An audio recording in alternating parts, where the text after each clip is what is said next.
Hey folks, I want to tell you about one of the hottest new content creators to hit the OnlyFans platform. Her name is Reagan Moon. When Reagan said she's just a sweet, shy girl next door, she means it.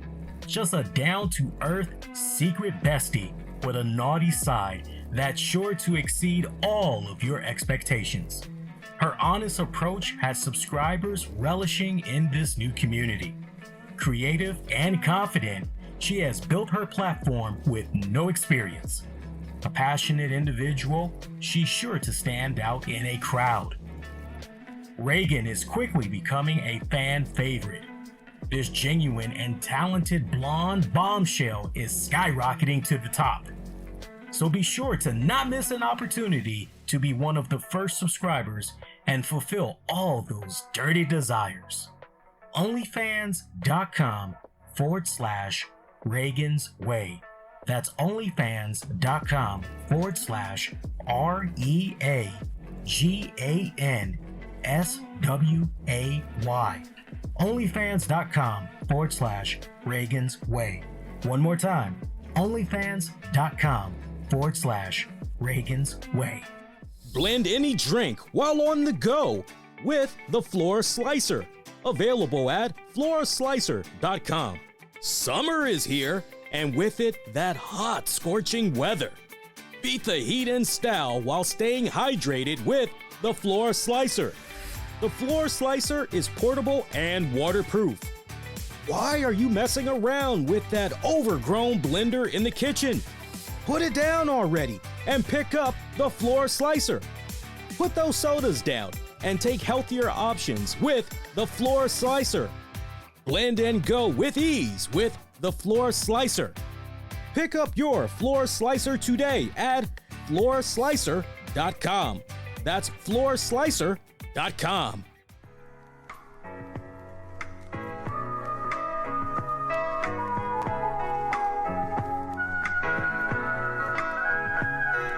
What's up, everybody? Lee and Tammy Sanders here. You guys are checking out an all-new Wrestling with the Topics for this Sunday of August 4th, 2024. We are a handful of hours removed from SummerSlam. SummerSlam is now in the books. I normally would piggyback off of Tams and get her thoughts on the pay-per-view, but sadly for Tams, she's at a great disadvantage because she only saw really one match and she pretty much was asleep for everything else. Now, look, we got to give her an out. I know some of you guys going to be like, damn, Tams, what's going on? Father Time catching up with you? What's going on? You had that old man nap? Like, what's going on? Well, not for nothing, but Sister did have to get up pretty early in the morning for work, and so yeah, I feel where she was coming from though, because I said to you yesterday, you remember I said to you yesterday, I love sleeping in on the weekends because I pretty much grind overnight with my jobs on the road, that when the weekend hits, I like to sleep in. So my day won't typically begin until like 2 p.m. No. Saturday, I was lucky if I slept from Friday night going into Saturday. I was lucky if I slept a grand total of 4 hours after I was done being on the road Friday night going into late Saturday morning. And I was going to keep sleeping, but then I said, oh shit, SummerSlam weekend. Oh, it's here. Oh, yeah. Well, I guess I got to go. And yeah, okay. So I didn't finally go to bed until. So this is a true story. So literally after I was done doing the SummerSlam post show, I immediately grabbed my phone. I said to Tams, okay, I'm going out. I'm hitting the road. I'm going to go do my hustle. I did not get back here in the house until after 7 a.m. And I slept until noon. Yeah, so kind of it's weird what's going on, but no, I feel you. I think what we're probably going to end up doing is me and Tams are probably going to sit down and watch SummerSlam together. Because look, I got to be honest with you guys. Very rare, and I'm talking to everybody here, including Tams when I say this, very rare do I go out of my way to watch back a pay-per-view that I already experienced live in real time. This SummerSlam, and I am not exaggerating when I say this, was one of those pay-per-view joints where you go, wow, you know what? Matches was not only solid, not only was the production value solid, the overall presentation solid, but they created so many fun memories that you go, you know what? Yeah, 3 years from now, yeah, 5 years from now, 10 years from now, I'm going to remember a lot of stuff that happened from this pay-per-view. I'll still be talking about it many years from now because they did so much. They did so much. But the number one draw that I take away from SummerSlam is that they made it feel important again. They made it feel like this was a can't miss event. And I so desperately needed that because the past handful of SummerSlams, and I think most people would agree, you know, it's felt pretty lackluster. There's nothing really monumental happening here. Yeah, maybe there's 2, maybe 3 matches that you're like, oh, well, that was good. But nothing really where you go, yeah. And I mean, just top to bottom, even looking at the middle card, there was something for everybody. There was a lot, even when you would be in a position where you would needle dick and scrutinize the card and you go, oh, well, you know, for example, Bayley versus Nia Jax.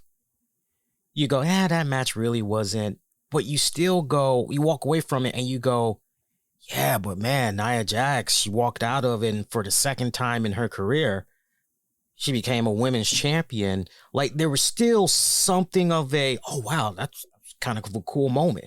So yeah, I'm definitely going to go back and we can watch it together. You know, I'll definitely, you know, pick your brain behind the scenes and all of that. But the little bit that you were able to see, what were some of your impressions, if any? Well, actually, the funny thing is I was kind of reviewing in my head once you said, well, this match or that match. And I actually remember telling you, you know, these are part of what I saw. And then I remembered that I did actually see a few minutes of the Nia Jax and Bayley match. Overall, good presentation.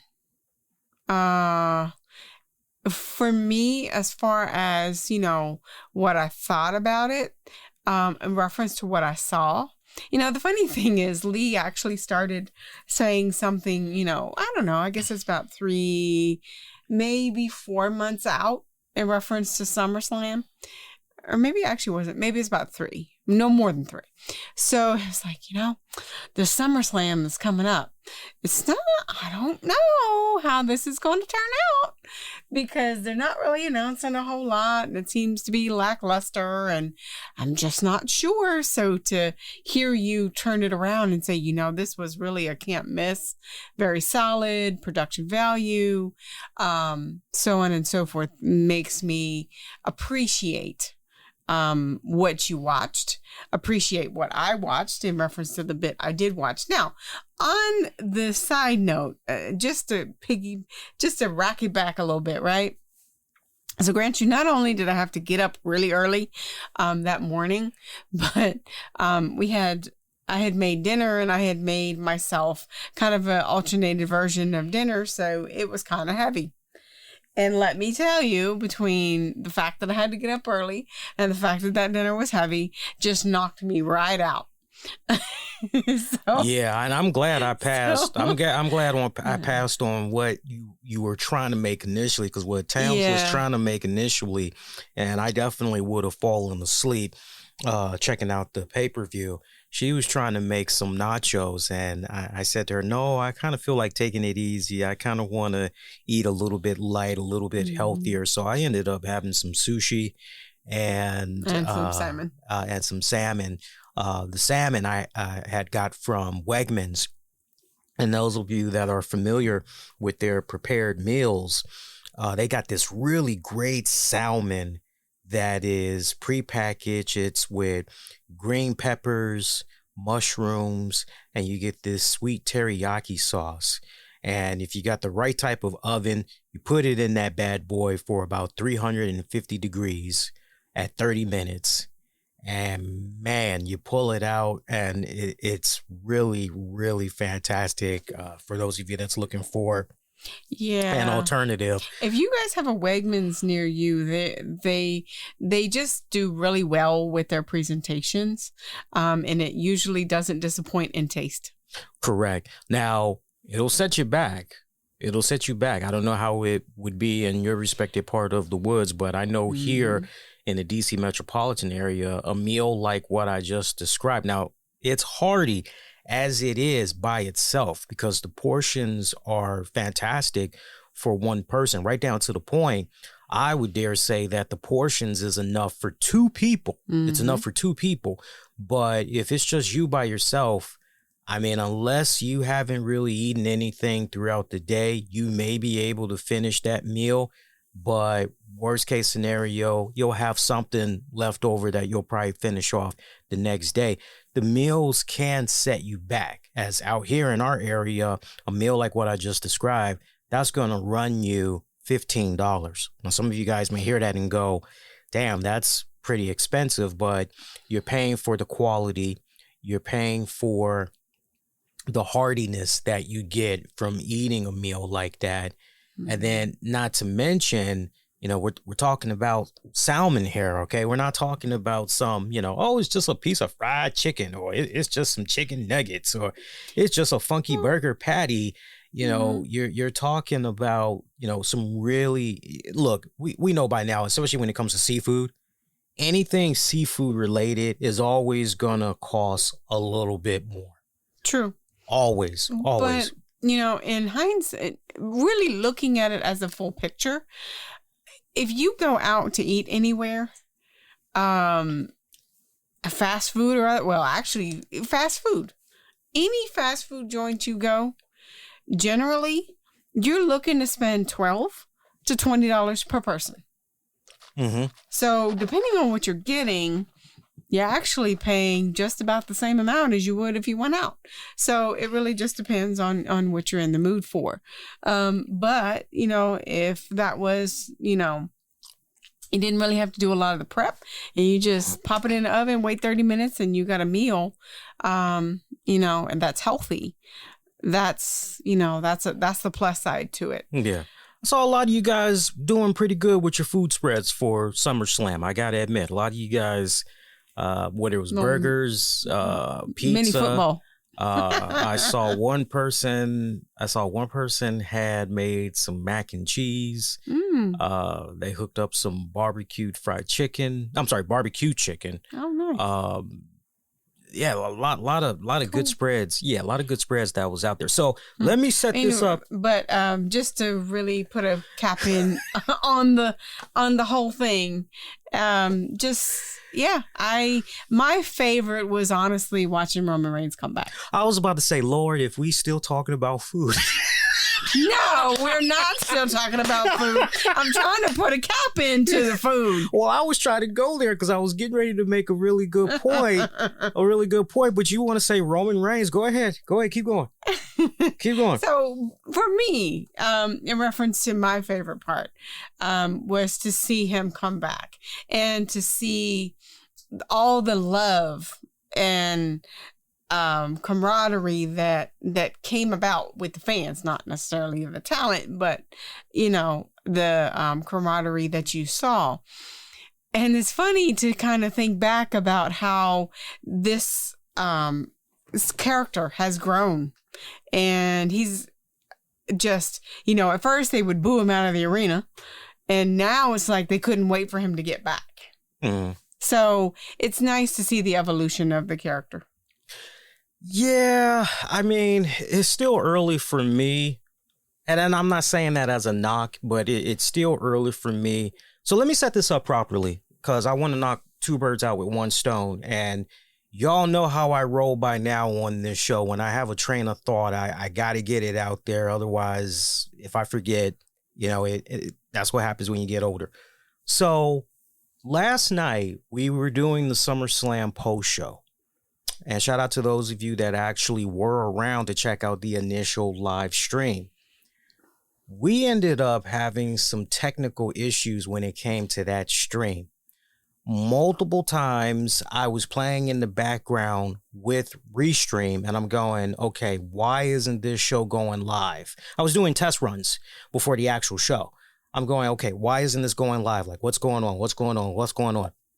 Finally, I said to myself, well, let me try updating my drivers. Maybe that's possibly the issue. That was one of the issues, but then there were still issues with just Restream in general. I'm going, okay, I reached out to support. To this day, it's almost been a full 24 hours.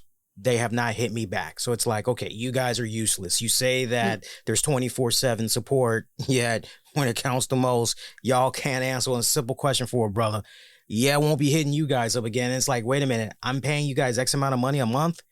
And for the 24/7 support, like I can understand it if Joe Blow Flow is using a free version, but it's like, come on, I'm using your paid version. I have been a monthly paying subscriber for, my God, at least 2, if not 3 years now.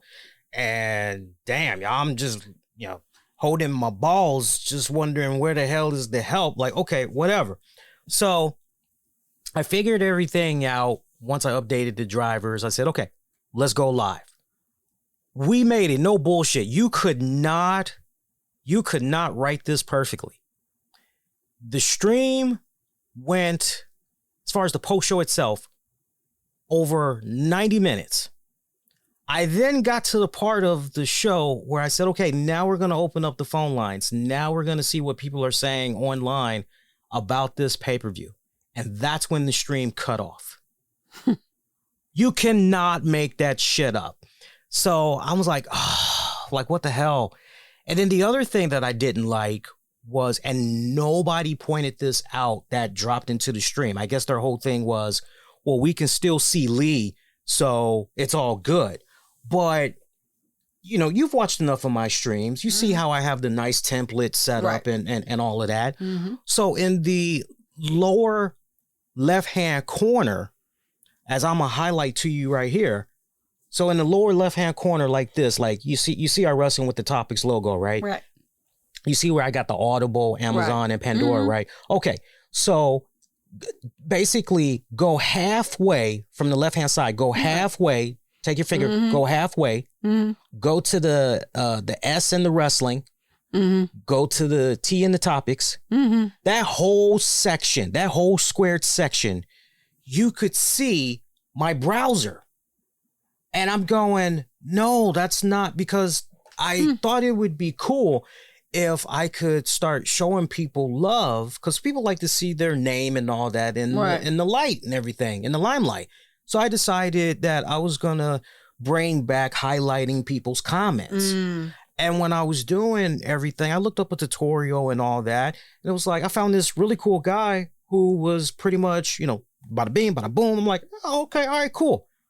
What the motherfucker failed to mention was whatever your browser is on, that's what it's going to match.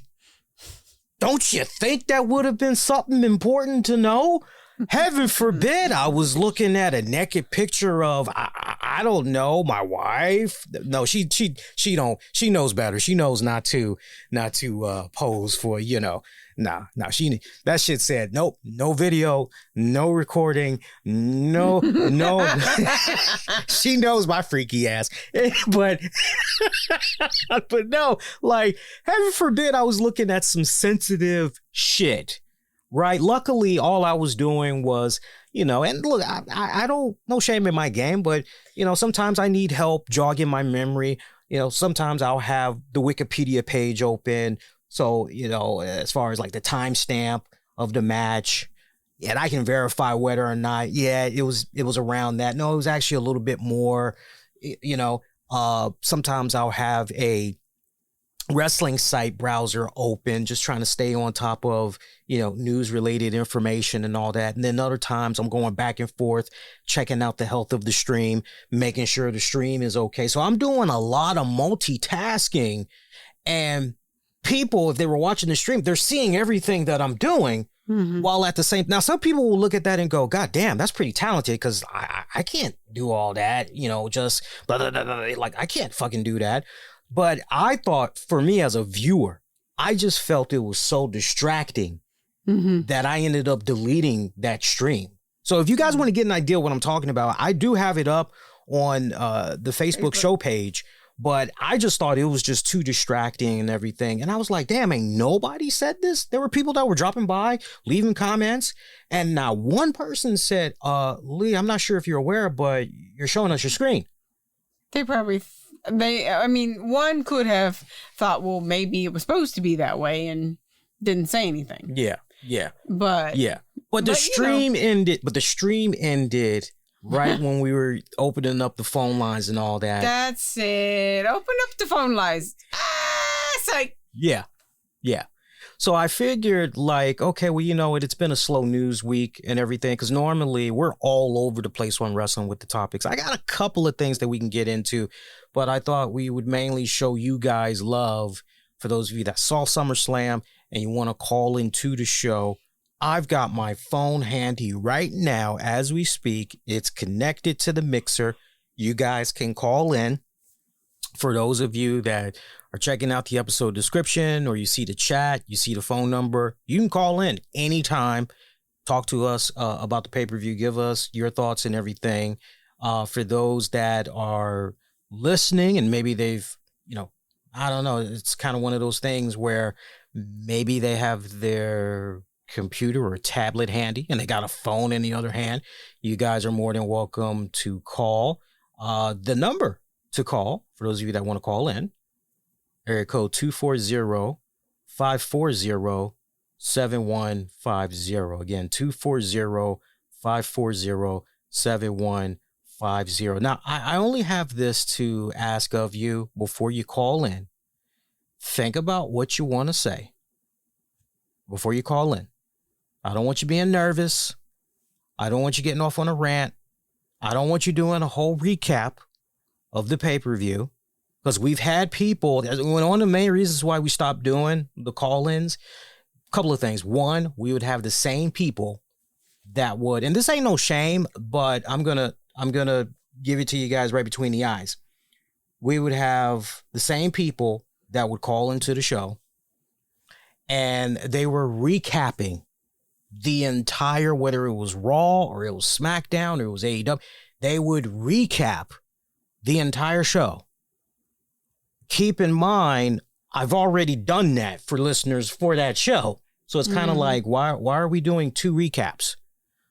Like, people that's tuning in, they're tuning in to hear Lee, but if he's going to bring, like, nobody's trying to hear somebody, especially, love you guys, but we had some people that, unfortunately, the gift of the gab is just, I'll give you a perfect example. We would have one person that would call in, Roman Reigns, and I'm not making fun of nobody, but I'm the most patient, considerate, understanding guy that's out there.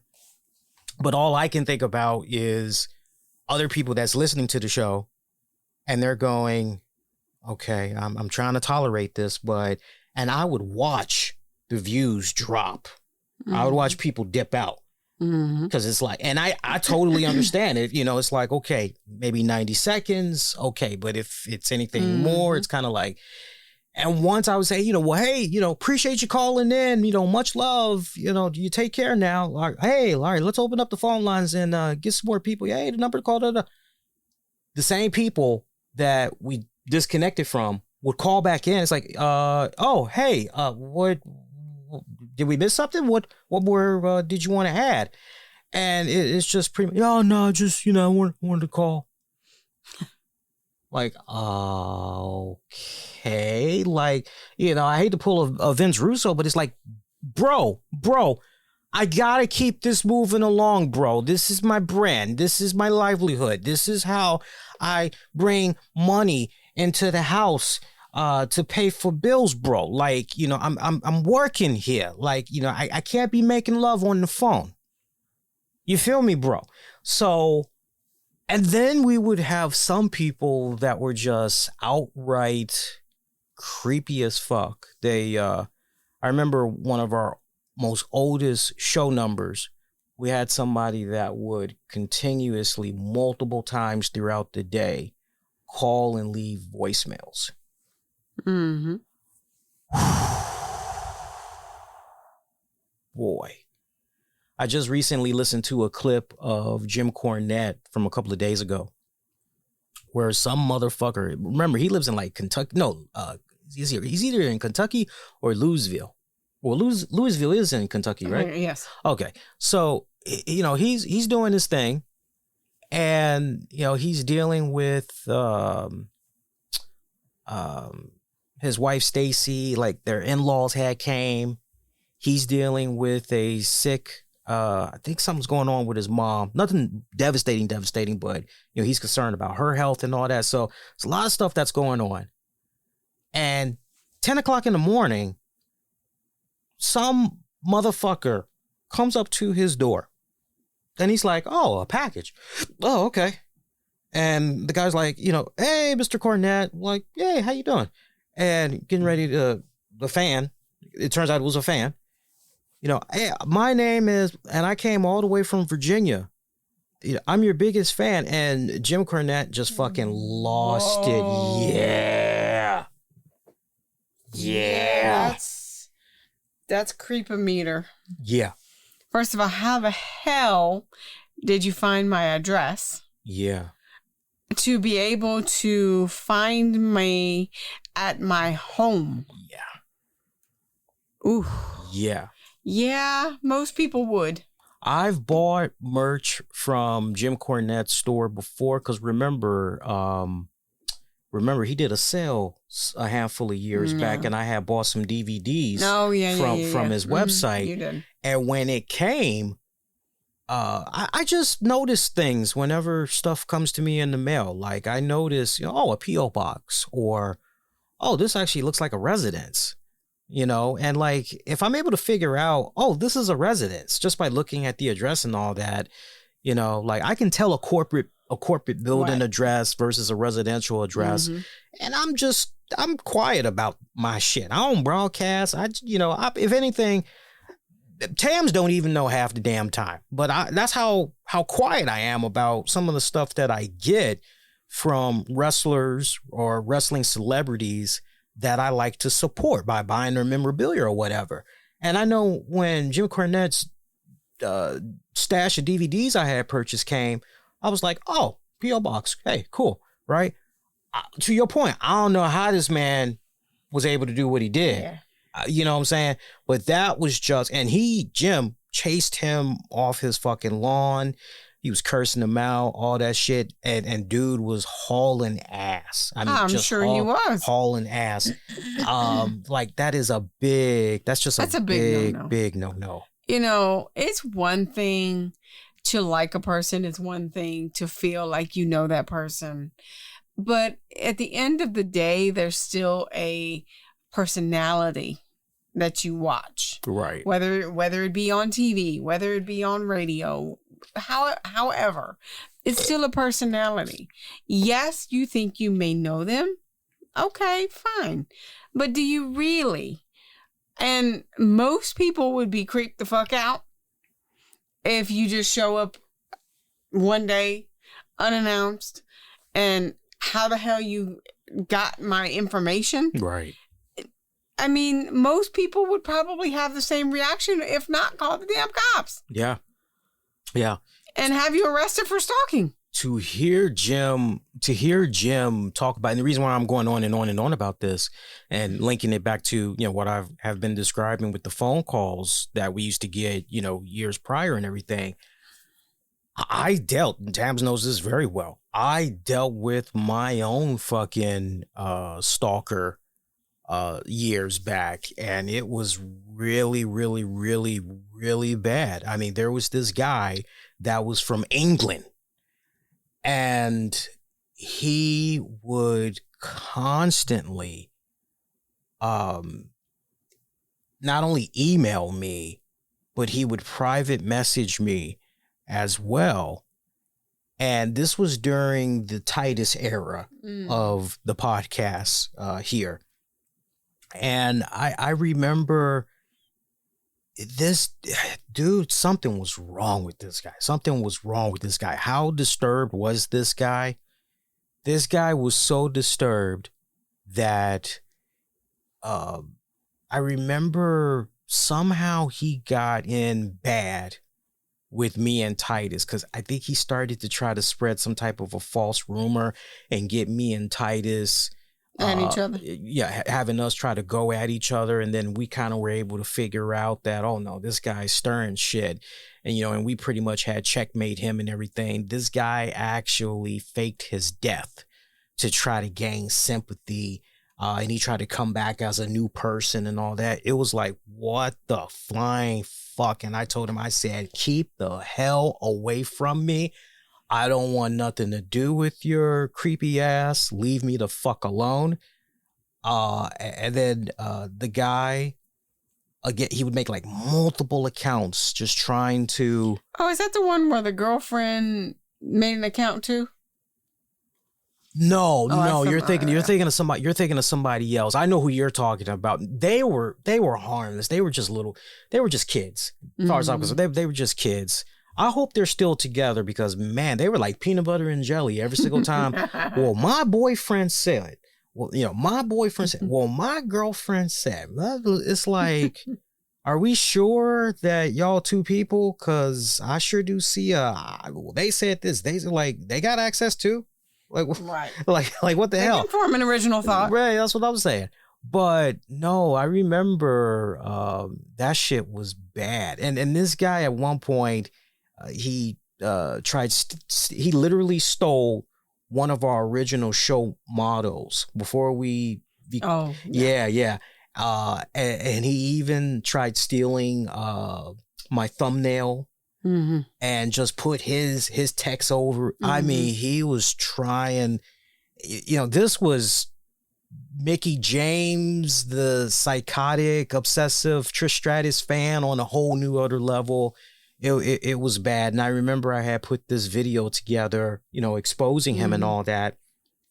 And so many people in the wrestling community, particularly on YouTube, they were like, you know, oh, Lee, thank you so much for putting that video together, man. Yeah, I've been having issues with this guy as well. And I remember there was a period where the guy was begging me to pull that video. And I'm like, no. I was like, I'm not doing that. Like, no, fuck you. Like, leave me the fuck alone.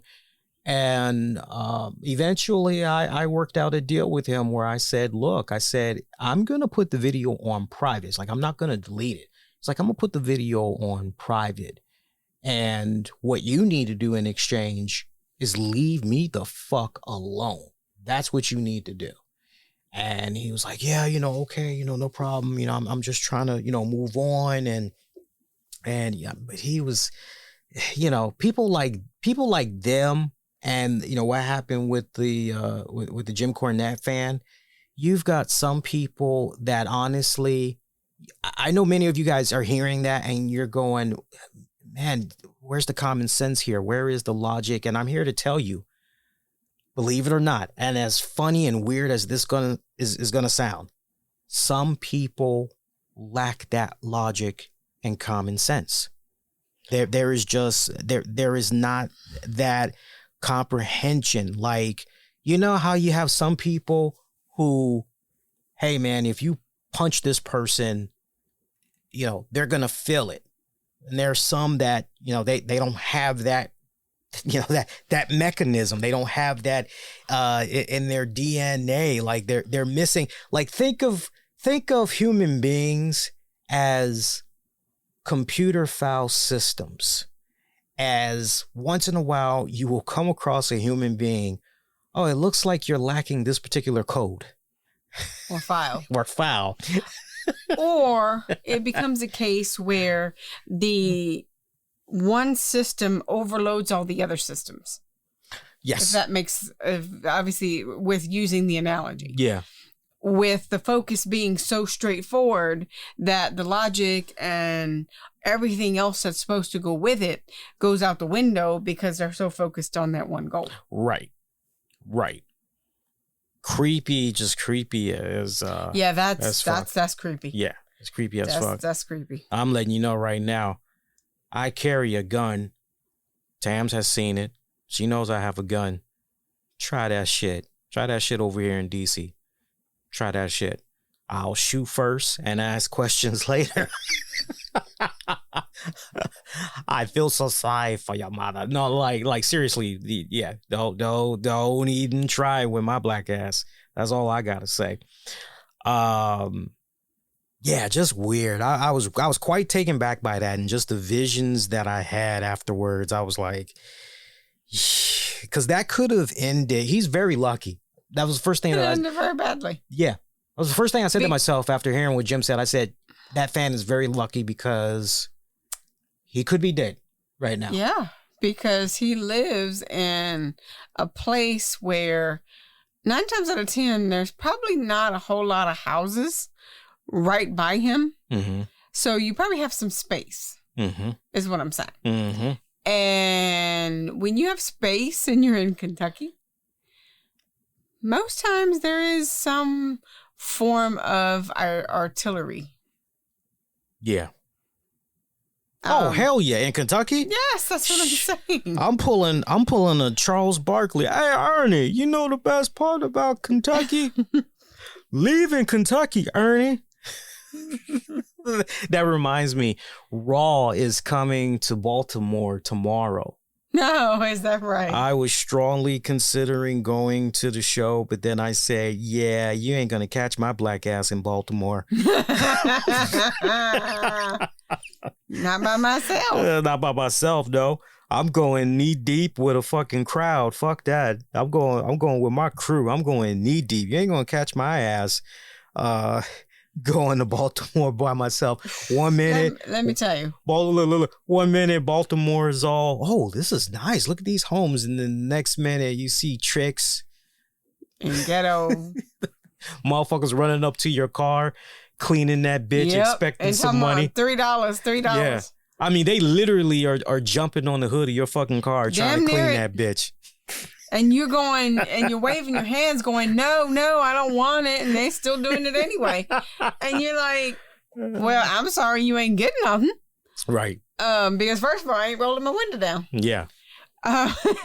But it's so funny for those of you who can relate to this, and in inner cities that way too. But in Baltimore, you are in the harbor. And the harbor looks like anywhere in middle America, downtown DC, nice. You know, you've got all these spots and so on and so forth, good eatings. They got the aquarium, all that. Mm.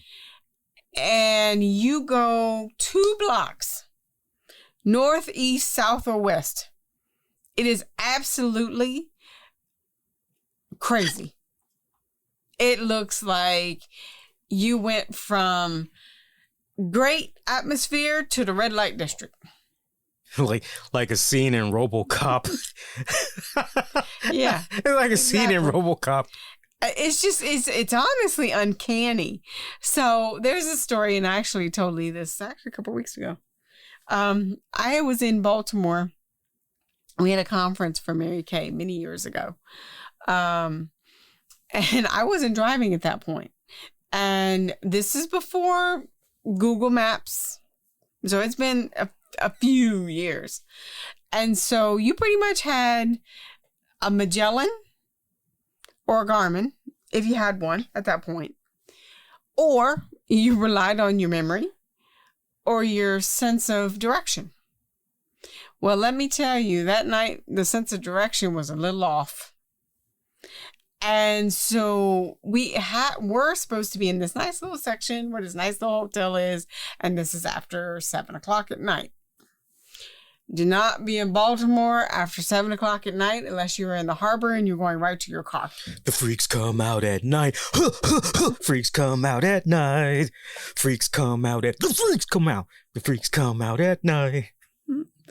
Well, true to Lee's word over here, we stopped to this one gas station to get directions. And this person starts coming towards the car. And we were completely lost, had no idea where we were. And let me tell you, the visions of this person coming toward the car, I said no, because it was creeping me out. I was like, I told my mom, I said, just drive. Just drive. Because either he was going to be asking for money, trying to rob somebody, take your car. I don't know. But either way, it was freaking me the hell out. And I mean, I ended up finding the destination with a few calls and so on and so forth. But man, that'll be one time I don't forget. That's for sure.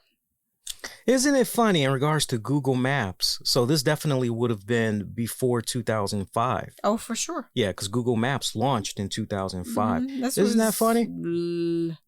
This was early 2000s. Isn't that funny? Next year, Google Maps will turn 20. That doesn't even seem possible. Yeah, man, time flies. Time Agreed. flies because it still feels relatively new. Mm-hmm. But it's already been 20 years. Yeah. A lot of people didn't quite embrace the technology in the beginning because they were like, I don't know what this is. Yeah. You know, I mean, for the people who way back when had a TomTom, and everybody and their mama had a TomTom before Google Maps. Yeah. And everybody and their mama had the paper maps. Oh, yeah. That's really how you got down back in the day. Yes. I got real good at reading the paper maps before the TomTom came through. Yeah. Because at first I wasn't any good at it at all. I'm like, I couldn't tell you where point A was to point B and C. Yeah. You know, but Google Maps, stuff like Google Maps has really put not just the traditional paper map brochures out of business. Yes. But also, think about it. There used to be that time where you can go to your local newsstand, and if you were thinking about maybe traveling to New York or you were going to go to Chicago, you used to be able to, sometimes they were free, but most times you had to pay for them. Right. You had to pay for them.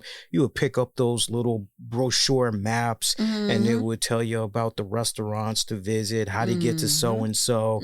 And man, like money then was. They become booklets. Yeah, little booklets. Sometimes I used to just collect them. Oh, no, I used to collect them just to collect them because I always said, yeah, one of these days I'm going to go here and then I'm going to go there and then I'm going to go here. And it's just amazing to me how one app can essentially obliterate all of that. Yeah. All of that. Yeah. Recent searches. And not only that, for me, at night, and remember how I just had this thought. Remember how before Google Maps, everybody and their mama was doing MapQuest, and we used to print that shit out. Oh my God. Man, you people have no idea. We'd be at the fucking computer back in the day. Yes. And we would print out like 5, 10, 20 fucking pages, wherever the fuck we were trying to go. Depending on how long it was. Right. Depending on how long the trip was. But typically it was like anywhere from 5 pages to double digits. And you're like, that shit was like, and you guarded that bitch. It was like a fucking holy grail Bible. Yeah. Yes, absolutely. So Lee has went to this particular spot before. Matter of fact, we took our late fur daughter to this place. And it's if you ever get a chance to go, you guys are, into skiing or just want a really cool kick-ass resort, for a couple of days, especially if you have a pet.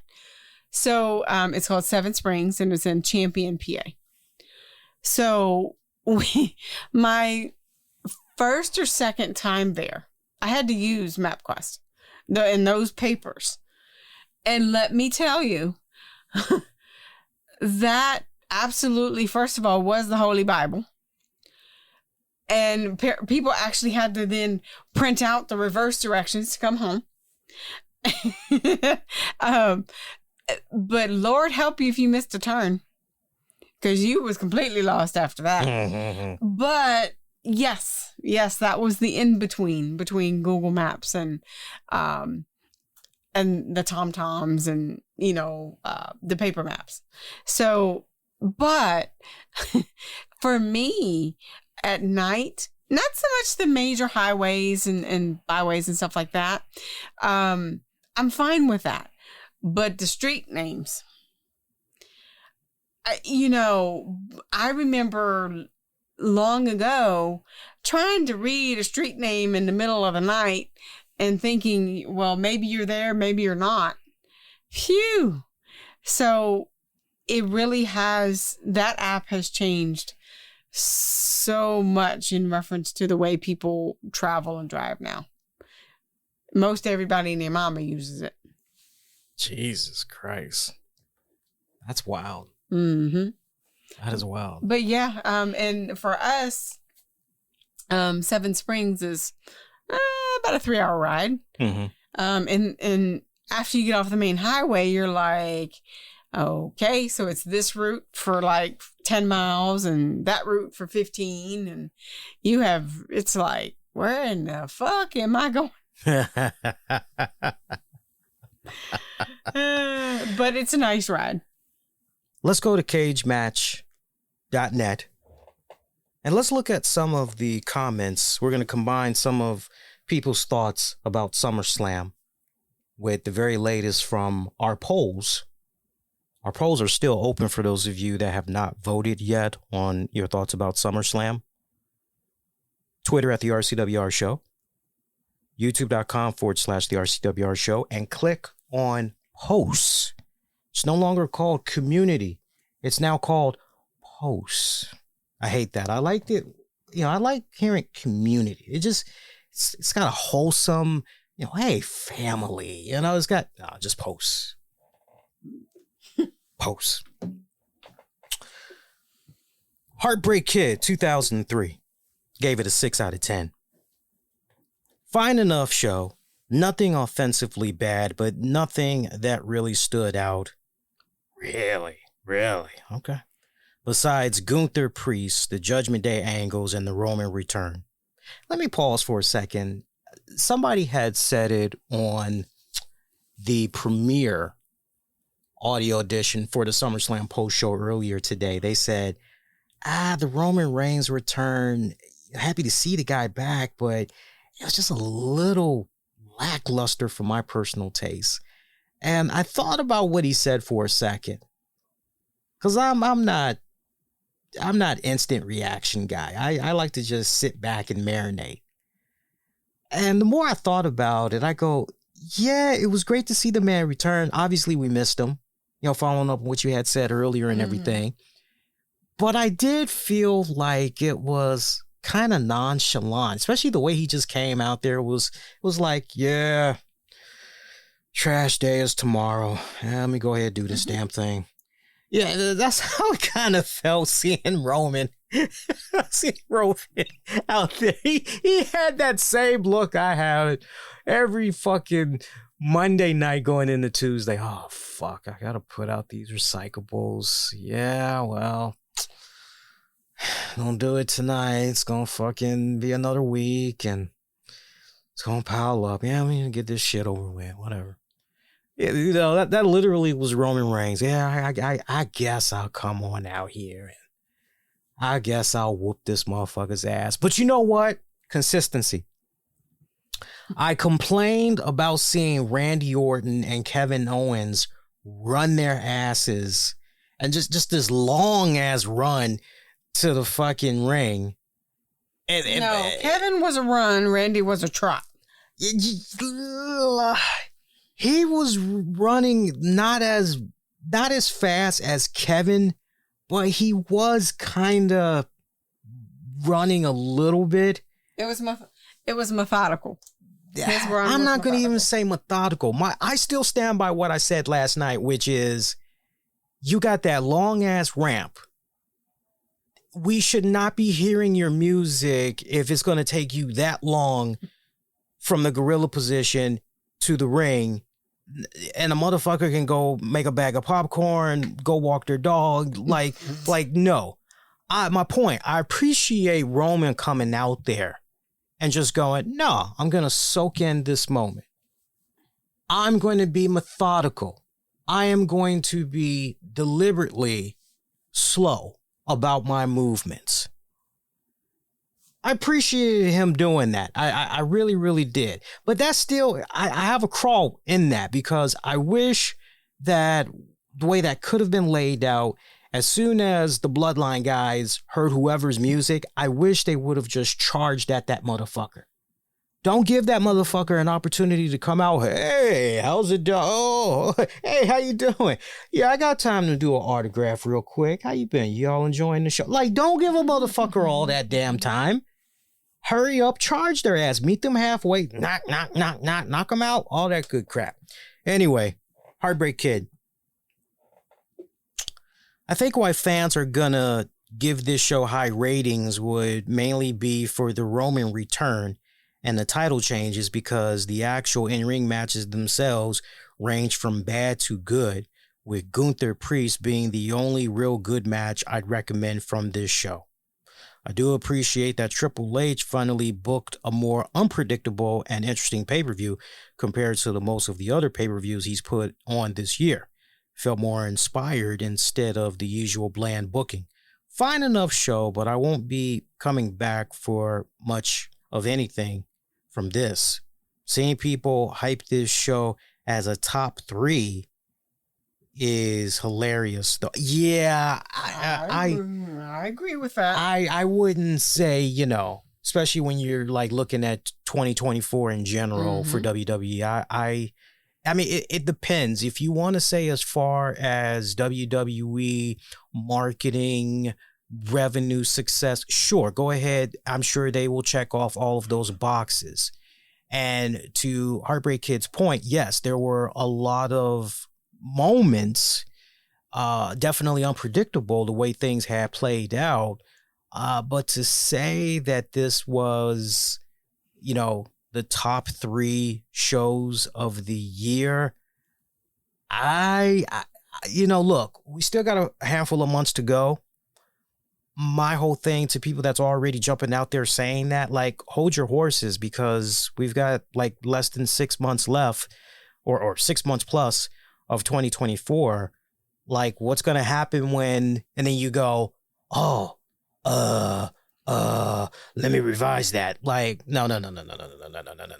So, well, the funny thing is to piggyback on what you were saying, is I remember obviously, waking up at that one, at a few points, and one of the points that I woke up, I said, so how is the pay-per-view?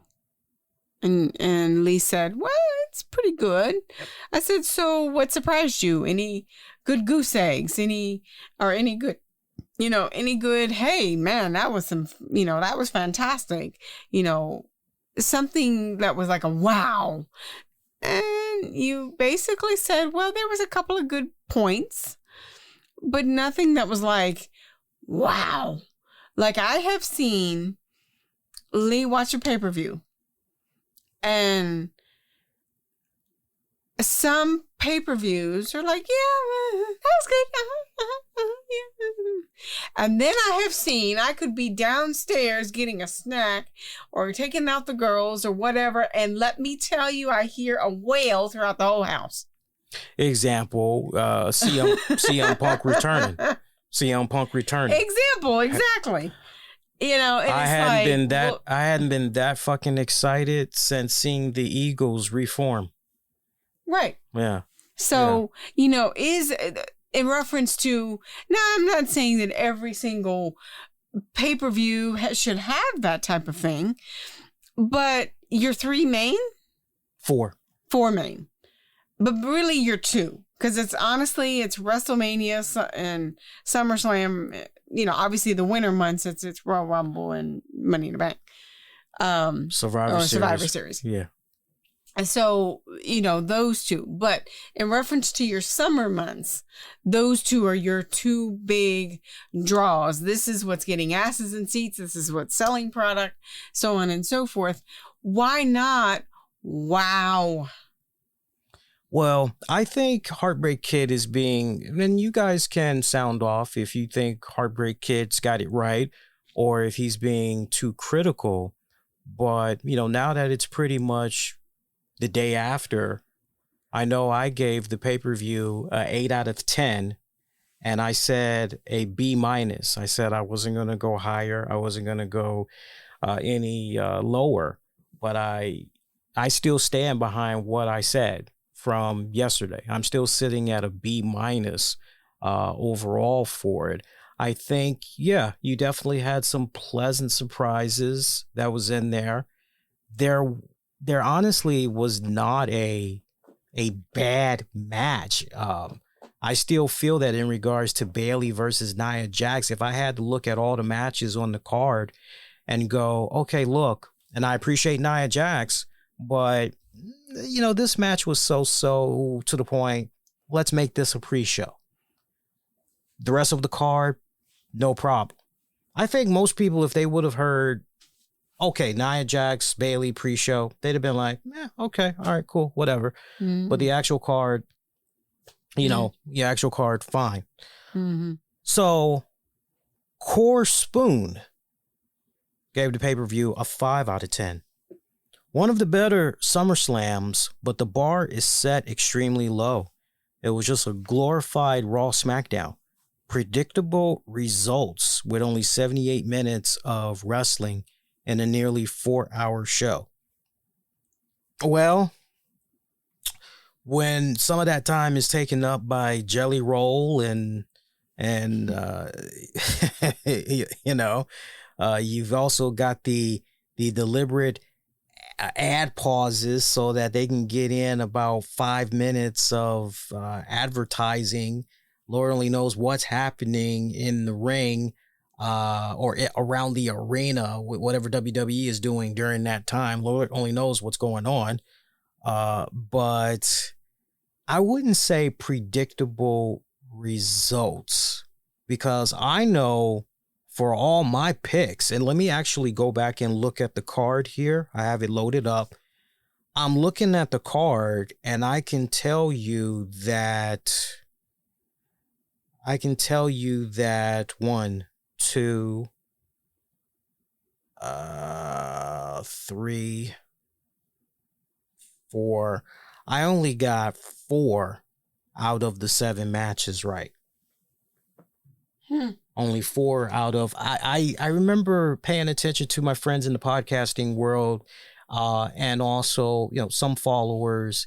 And there was only but a handful of people that I was able to see that actually went on record and said, hey, as far as my predictions go, I got every single one right. There were more people that got it wrong than right. Then that becomes less predictable. Right. Like, for example, Damian Priest versus Gunther. So many people had Damian Priest retaining, including myself, because WWE is going to Berlin later this month. And we all were under the impression, okay, well, if you're going to do a title change, Gunther's from Germany. Okay, why not do it? Why not do it there? Why not do it there? So, yeah, he's going to do the retain. And then the other impression was, well, Damian Priest, he just did the one-man show SummerSlam weekend. Why not, have this guy continue to, power forward, go into the Germany pay-per-view. So a lot of us were in the impression leading up, Damian's got this, like nothing's going to change. Some people went with the idea of Solo Sikoa defeating Cody Rhodes for the championship because they felt that Roman Reigns, his return had to be, oh my God. And people felt that he was going to fall in line with the new tribal chief against his, better judgment, whatever you want to call it. It's just, okay, hey, he failed when it counted the most. Solo's the new tribal chief, right? A lot of people thought that maybe was going to be the direction and everything, but as we saw, so no, I'm not going to say that it was a predictable card, because it really was not a very predictable card. Two matches basically running with the same storyline and finish, with Dom and Finn turning and doing the same thing. Yeah, it's the same thing, but it's entirely different. You look at the Dominic, Rhea Ripley, Liv Morgan situation. Here is essentially Liv Morgan saying, look, I will not only treat you as my equal, but I'm willing to treat you with respect, and I'm willing to do any and everything to please you. Don't you think it's time that you got pleased? Don't you think it's time for you, right? You know, I had the whole analogy down yesterday where I was crude about it, but I basically said Dominic is tired of getting pegged. He wants to do the pegging for once. You know, he's always getting pegged by Rhea Ripley, right? So it's like, you know, he wants to, you know, he's tired of the whole ball in the mouth and being on his hands and knees. He wants to be the, you know, yeah. So all I'm thinking about now is how Stella got her groove back, thanks to you bringing that up earlier and shit. 50 Shades of Black, you know, whatever, you know, blacked.com. Anyway, so spicy. Anyway, so you look at that dynamic with Dom Mysterio, Rhea, Liv. Balor is totally different. Balor is different from the standpoint of that World Heavyweight Championship. Like, trace its roots, whatever you want to do, right? But that championship, it's eluded him. Whether you want to look at that particular championship or you want to look at the WWE Universal World Heavyweight Championship, just the world title in general, it has continued to elude the hands of Finn Balor. And you could essentially say that what happened with Balor was the culmination of envy, of jealousy, and just great disdain, resentment, right? You can look at it from so many angles, right? So similar paths, but they do diverge. They do diverge. And I have a strong feeling that as we go into the next batch of weeks of programming, those stories are going to be flushed out even more. But we saw these coming from a mile away. And not for nothing, but some of us did try to prepare you all for this. Only one match did not have interference, Braun and Sammy. Wait a minute. Is that really true? Let me look at the card again and just marinate. Yeah, interference.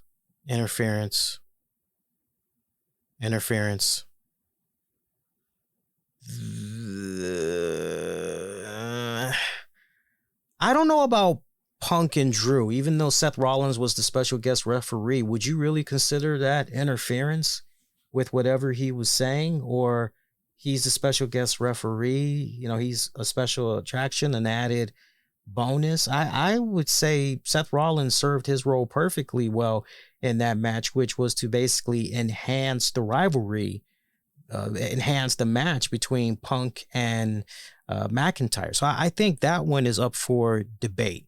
Priest, Gunther, interference, yes. Cody, Sikoa, yes. Yeah, I'll give you that. I'll give you that. I will definitely give you that as far as the interference goes. Okay, cool. All right, what else does he say? Hats off to Drew for doing everything in his power to make a second grade level story, a fight over a bracelet, seem entertaining. Trying to make us think Solo is a top talent when he lost way more matches than he's won is insane. The Bloodline storyline is beyond stale at this point, and every single match they have being just the same as every other one, regardless of who's the tribal chief. Wow, very, very critical. Solo Sikoa, look, we can all be in agreement. Solo Sikoa, I think if WWE could have had things be different under better circumstances, maybe it could have been Jacob Fatu in Solo Sikoa's place. Because, you know, I mean, he just looks more intimidating. He looks the part. He looks like a rogue menace. He looks like the type of motherfucker that goes, I be that man now. I'm that Jigga, okay? I said Jigga. Jigga! Right? I be that man now, right? Whereas... It looks like more of a match. Yeah. Up. In reference to, okay, yeah, this is something that you would essentially go, okay, that's believable. Right. Solo, I honestly, no. Yeah.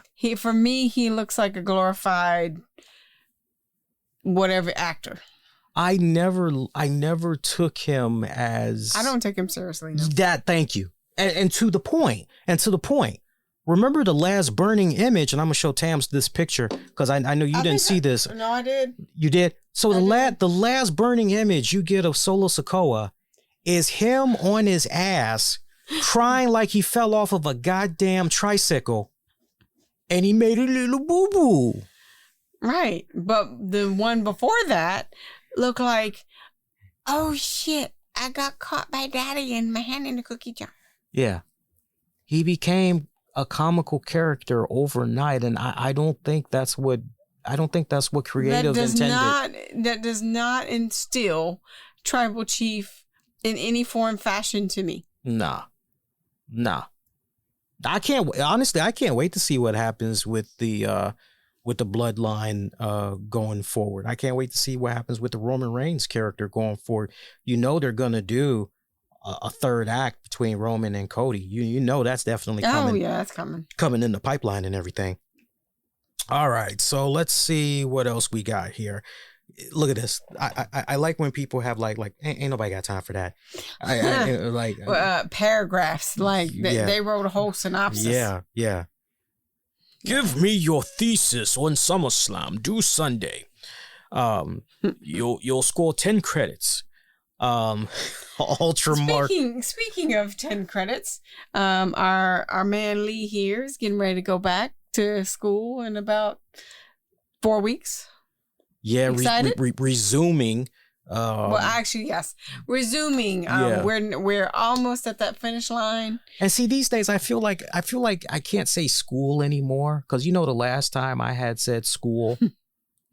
No bullshit. The last time I said, hey, this works for me, school, a motherfucker came at me and I was about to drop them. I was on the clock at my old job. I was on the clock when this happened.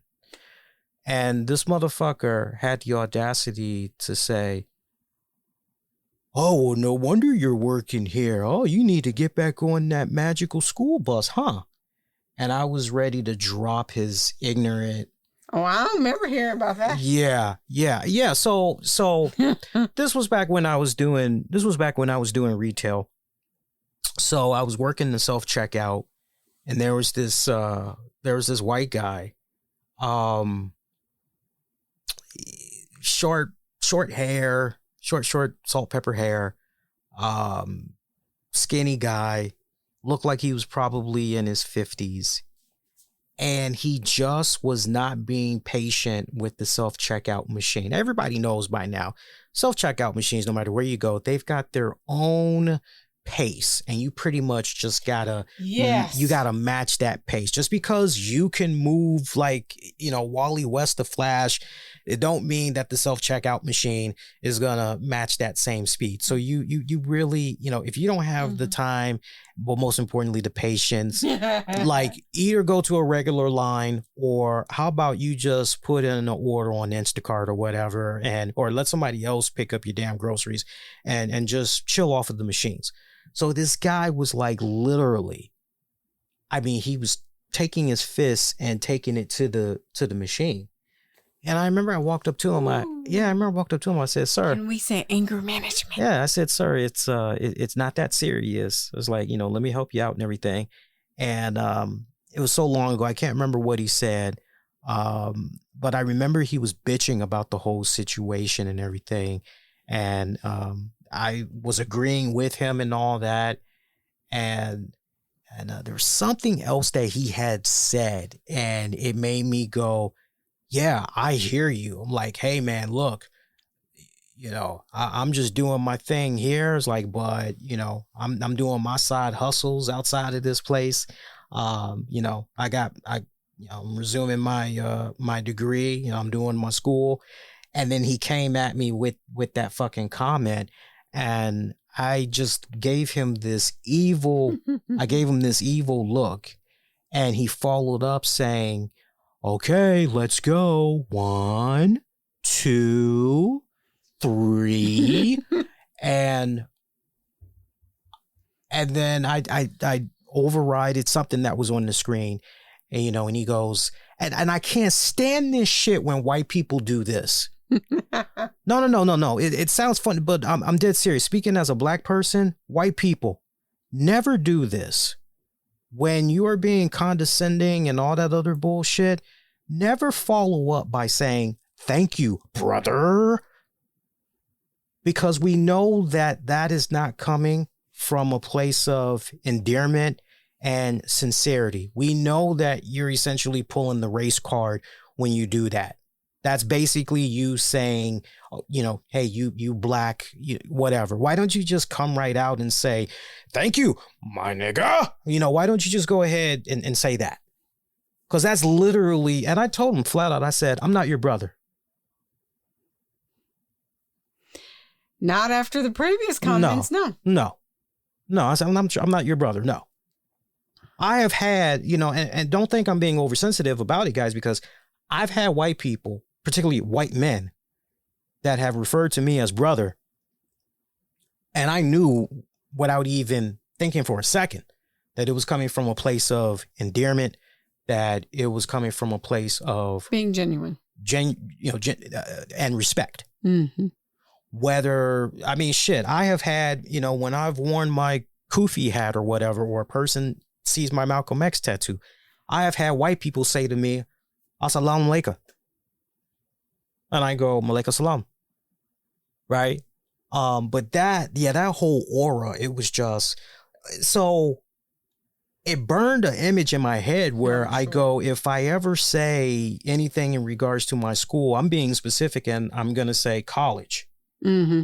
That way a motherfucker knows that. No, he was being condescending because he was throwing an adult temper tantrum is what was happening. Oh, yeah. Yeah. When I look back on it now, yeah. And he essentially was being condescending because you weren't, I guess, throwing the temper tantrum with him or helping him. I don't know what the expectation was from his perspective, but he was absolutely throwing an adult temper tantrum. Yeah. I mean, when you essentially have the gall to essentially start beating on the machine,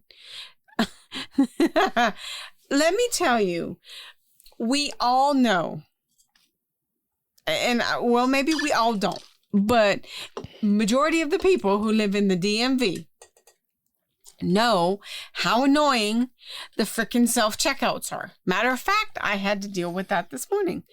I went to self-checkout because I was just like, yeah, I just have a few things. I don't really want to bother with a line.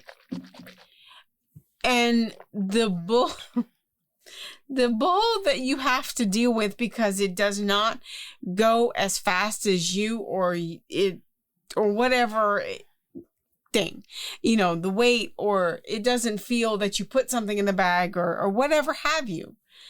And the annoyance that somebody has to come and basically tell the machine that, yes, you're doing it right, mm-hmm. is fucking annoying. I get it wholeheartedly.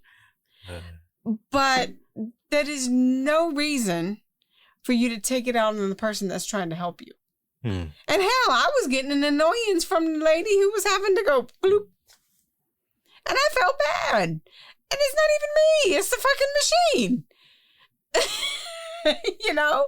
And it's like, well, damn. You know, and it almost makes you feel a little bit inferior, like you're doing something wrong. But really, you're not. Mm.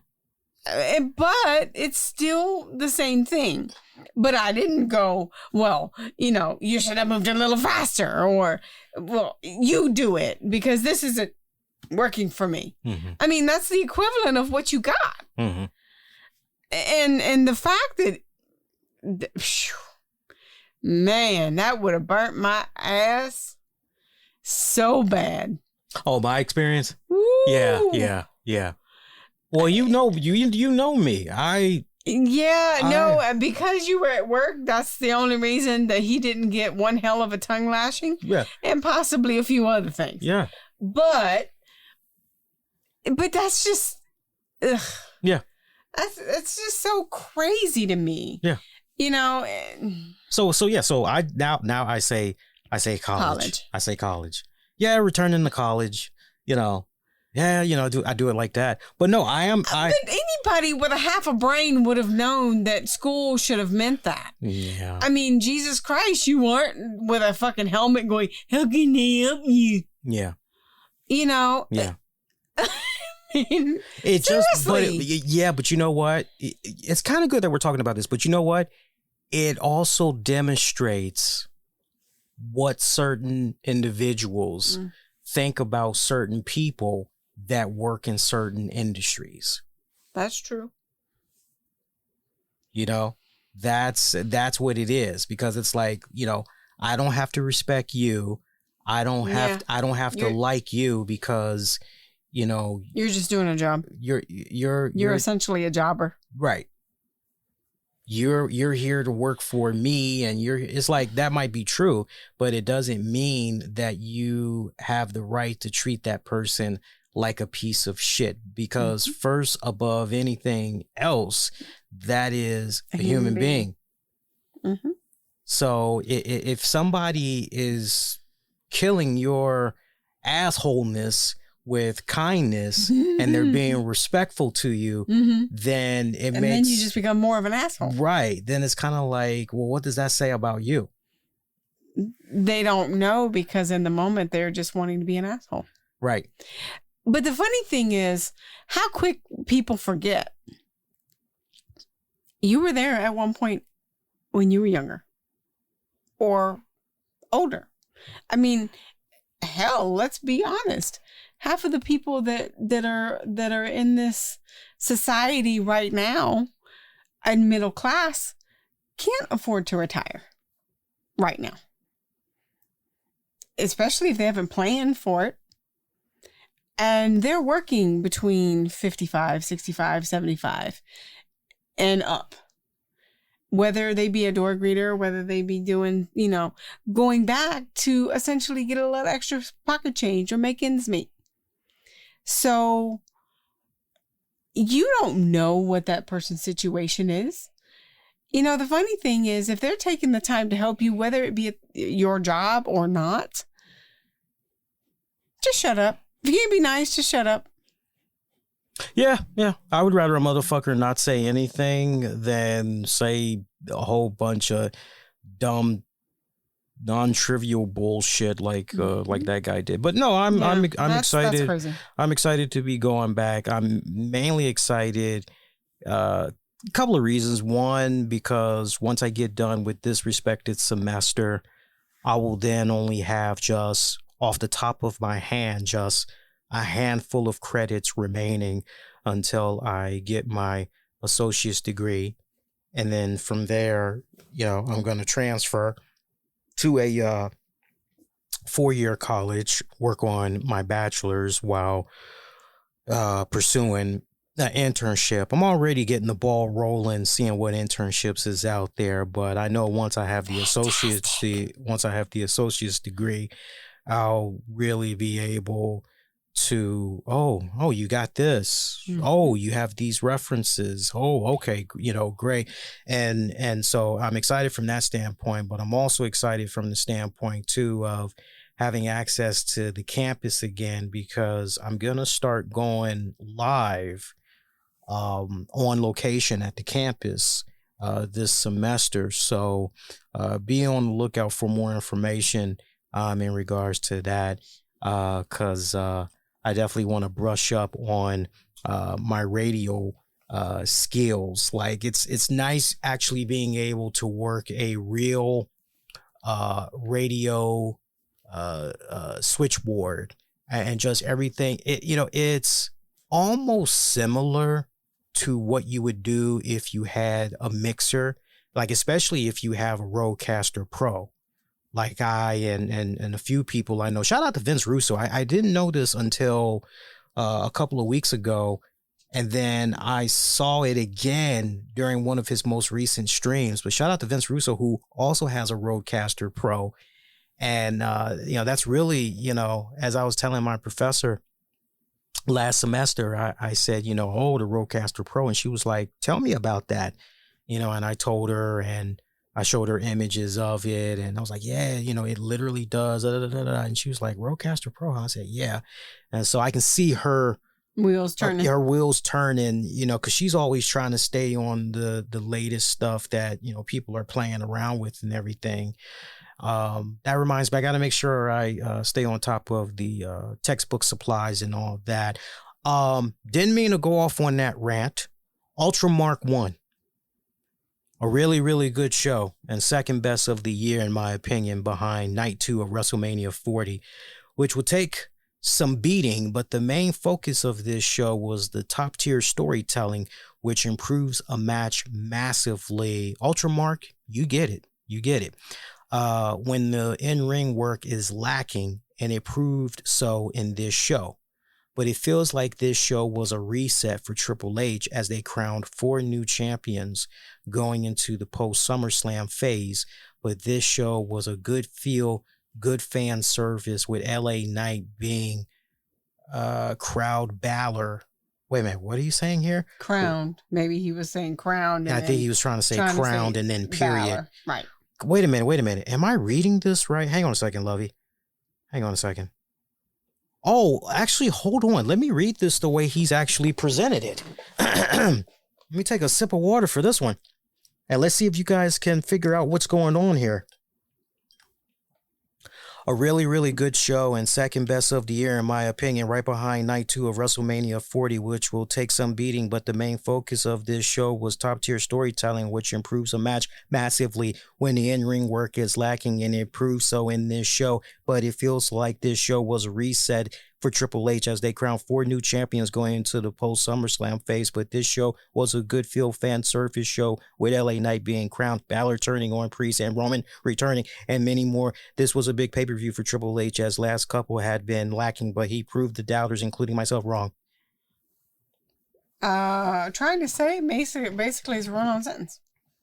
Yeah, no periods, no commas.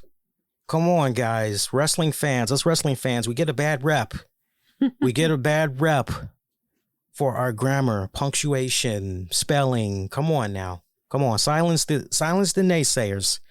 Silence those critics. But no. I mean, good words. He brings up good points. Good words, good points. He brings up good points. In reference to what he's saying. Yeah. Let's see. Oh, somebody gave it a 9. I'd read that, but yeah, it's way too long. Oh, most critical. I'll tell you what. Let's read 3 more. Here's the most critical. 3 out of 10 from Zooey. Definitely a show that prioritized angles and story progression over wrestling. Obviously not an issue for some people, but for me, there wasn't really much enjoyment to be found on this show. So wait a minute, Zooey, you stuck around for 4 hours? I mean, she assumed it would get better. I mean, shit, after an hour, 90 minutes, I'm rolling out. I don't know about you guys. I'm rolling out, especially if I ain't paid for the shit. I'm rolling out. See here. Most of the matches either weren't good, poorly booked, or sometimes both.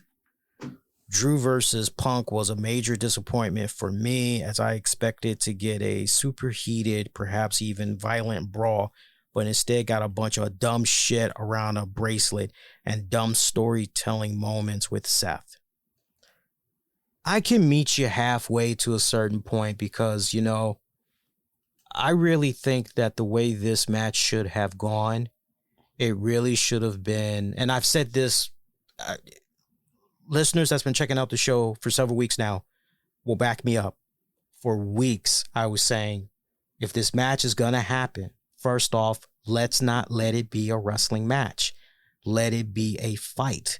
And I was calling for Triple H Paul Levesque. I even at him on Twitter, not expecting him to respond, but just trying to get the attention of WWE. Look, you've got a Shawn Michaels, Triple H, unsanctioned match from SummerSlam 2002 on your hands. Go in that direction with Punk and Drew, and the rest will follow. And so to see this play out essentially as a wrestling match, I wasn't a fan of that. I wasn't a fan of it. They had no business doing wrestling holds and all that shit. I mean, it opened up with both of them throwing haymakers on one another. I'm like, oh. But then we quickly went into the wrestling moves afterwards, despite the action spilling outside the ring.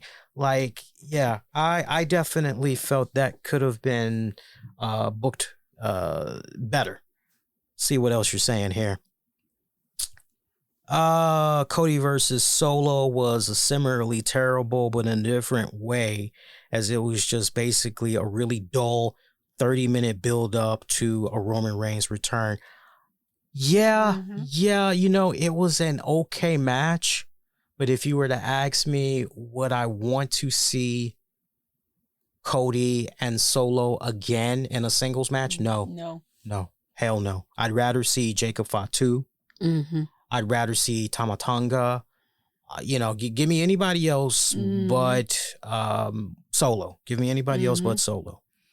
As for positives, there aren't many, but I enjoyed both the Nia versus Bayley match and the Priest versus Gunther match. They weren't great or anything, but they were both leagues above the rest of the show.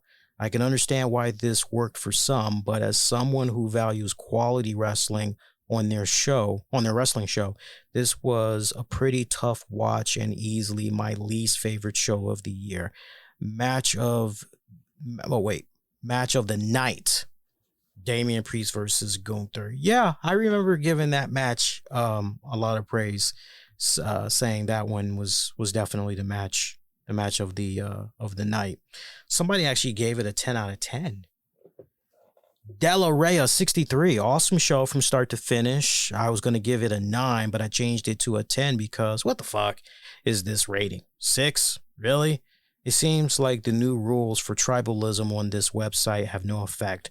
How on earth is this show a 6? Well, I'll see that question and I'd say raise, but I'll lower it for you. How can somebody rate the show a 3? I mean, like if you're on a date with somebody and you realize that they smell really bad and they didn't bother to, hook themselves up. They didn't bother to wash down there and all that good stuff. Are you really going to stay with them for 4 hours? Probably not. You're probably gonna make your exit. You're probably going to dip after about 45 minutes, maybe an hour if you can tolerate it. Right. I mean, if you're at a restaurant, right, that's a little bit too, extreme. I mean, if you're at a restaurant, this food is terrible. You're not going to continue to just sit there and eat it, are you? I would think not. I would think not. How on earth is this show a 6? This is the most severe rating for a show that I've ever seen here. Okay, well, let's talk about you. All right, here you go. All the matches except for the IC title one were great, with a lot of OMG moments, both in the ring and outside. Those outside OMG moments made this show unforgettable. 2 low points, the IC title match, which was awful, and the excessive sponsorship and publicity. That's why initially I was going to give it a 9, but hey, this rating is such a shame that, yeah, I'm giving it a 10 because it is much deserved for everything the talents gave us tonight. Well, bless your heart. Bless your heart for going with a 10 and all that other good stuff. Look, we're talking about the biggest pay-per-view out of the year. Della Ray may not understand this and appreciate this, but they will when they get older. I'm assuming that they are a young person. But let's talk marketing, promoting, business. Okay? At the end of the day, WWE, what is it? It is a business. What is TKO Endeavor? At the end of the day, they are a business. So with that business comes responsibilities, right? So if you are able to work out these deals with sponsors that want to promote their shit on your platforms, and they're willing to give you X amount of money, okay? I don't give a flying, you know what, if I got to run their joints every 3 minutes. They are our sponsors. They are our advertisers.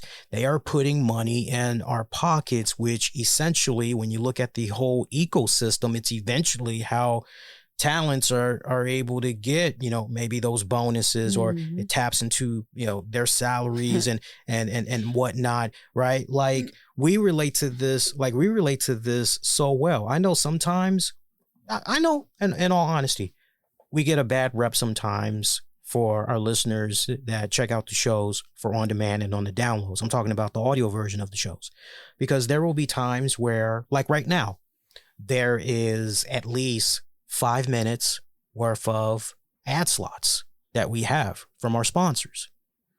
And if you listen to the audio versions of those shows, you'll hear all the advertisers in those first 5 minutes. And I do that because, number one, I want to make sure our advertisers get the best prime real estate that's possible and having their ads play for sure. And our listeners are able to hear those ad placements for sure. But how do I make up on the end of that in regards to those first, 5 minutes of the ad slots?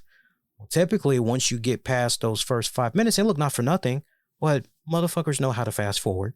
Push come to shove. They know how to fast forward through ads. It's 2024. You don't know how to fast forward through an ad by now. That's on you. But how are fans rewarded? Well, after you get done with those 5 minutes of the ads, that's it. You get to enjoy the show uninterrupted. When you look at Netflix or you go on Amazon, you're checking out Freevee, shows on Amazon, or correction, Prime Video. When you're checking out shows on Prime Video and you're looking at maybe classic Hawaii Five-0, or what's another one, Sanford and Son, or you're looking at what's another one that's on there, Columbo. Some of the stuff is presented to you through Freevee. And so you got to sit through X amount of ads before you're able to enjoy the show. I know I was watching Rocky on Prime Video off and on the past couple of nights. I never get tired of the movie. And it's kind of cool to fall asleep to when I'm trying to, really relax and mellow out and everything. And the way Prime Video operates now with the movies, unless you pay a higher tier, hey, enjoy these ad breaks and then enjoy your movie without any further interruptions. And they usually have you sit through about 3-4 minutes of ad breaks. So I do reward the listeners right after they get done hearing all of those. But at the end of the day, this is a business. This is a business, right? Without those advertisers, which trickles down into, I got to be honest, now that I'm really stopping and I'm thinking about it, if it wasn't for the advertisers that we've been fortunate enough to work with all of these years, we would not have the equipment that we have, especially when it comes to traveling, doing on location stuff, recording like we were doing with AwesomeCon, a couple of other venues. None of that wouldn't have been made possible without the kind contributions and partnerships that we've been able to form with our sponsors. So although I can understand where some people are coming from, babe, about, the product placement, like at the end of the day, it's a business. The bills got to get paid somehow. True. It's got to get paid. It's got to get paid somehow, one way or another. It's got to get paid. Now, where I draw the line is when people talk out of both sides of their mouth. I'm not taking any personal shots at anybody, but, to hear somebody go, oh, we're going to do everything in our power to make sure that our shows never end up being subscription based, because we know what got us to the dance and we appreciate you guys. We love you guys tremendously. And yeah, we'll never do that. We'll never have you guys pay for these shows. And then it turns into, I'm telling you, if we got to go prescription based, if, but not saying it won't happen. I don't think it's going to happen, but if, you want to check us out? Now we're only paid subscription based. And it's like, wow, way to alienate, X amount of fucking fans that supported you for all these fucking, like, I could understand it if, hey, the paid version, it's ad free. We go into bonus topics that you're not going to be able to find anywhere else. Not to mention what's out on the free market is a abbreviated show. No. Not even. No. You want to listen to this show? You like this guy? You like this guy and his co-host? The only way you're going to be able to listen to that is cough up some money. Well, wait a minute. Can't you just work with advertisers and make that be available for free for people to check out? And then if anything, give an abbreviated show, give some incentives for why they should check out the paid version? No. We just want for everybody to come and give us their money so they can listen to this one show over here. So are you guys doing like multiple shows? Like, is that going to be part of the whole paying? No, it's just one show a week. With so many people going subscription based shows, you name it. And even to the conversations that myself and Lee have had, and this has actually been a few years, but as far as, whether we keep some portion of the subscription base with the shows, it just really depends on, what you're offering. If you're only offering one show a week, and basically, okay, yeah, you have a pretty decent base, you're going to have to really bring it and really bring the level of the show up to make sure that you're going to have people subscribe. Yeah. Because for just a little bit, they're not going to do that. There's too many other things that are vying for the same pot of money. That's my whole point. That is my whole point. You summed it up perfectly. And then not to mention, you shouldn't have to go 100% full paid subscription base. You shouldn't have to do that unless like you are really, really hurting for money because you're trying to, you're trying to keep up with the costs of whatever, your website, paying the people behind the scenes, your co-hosts. Like expenditures has just really gotten so out of hand that, because like I always tell people, and this is the number one mistake that I see. I think we're pretty much done talking about SummerSlam. You guys get the gist of like how some people are doing it. But if you guys want to call in that have seen the show and you want to call in, I have the number up in the chat in the episode description, but if you want to call in, even if you just want to call in, just, say hello to us. You can do that. 240-540-7150.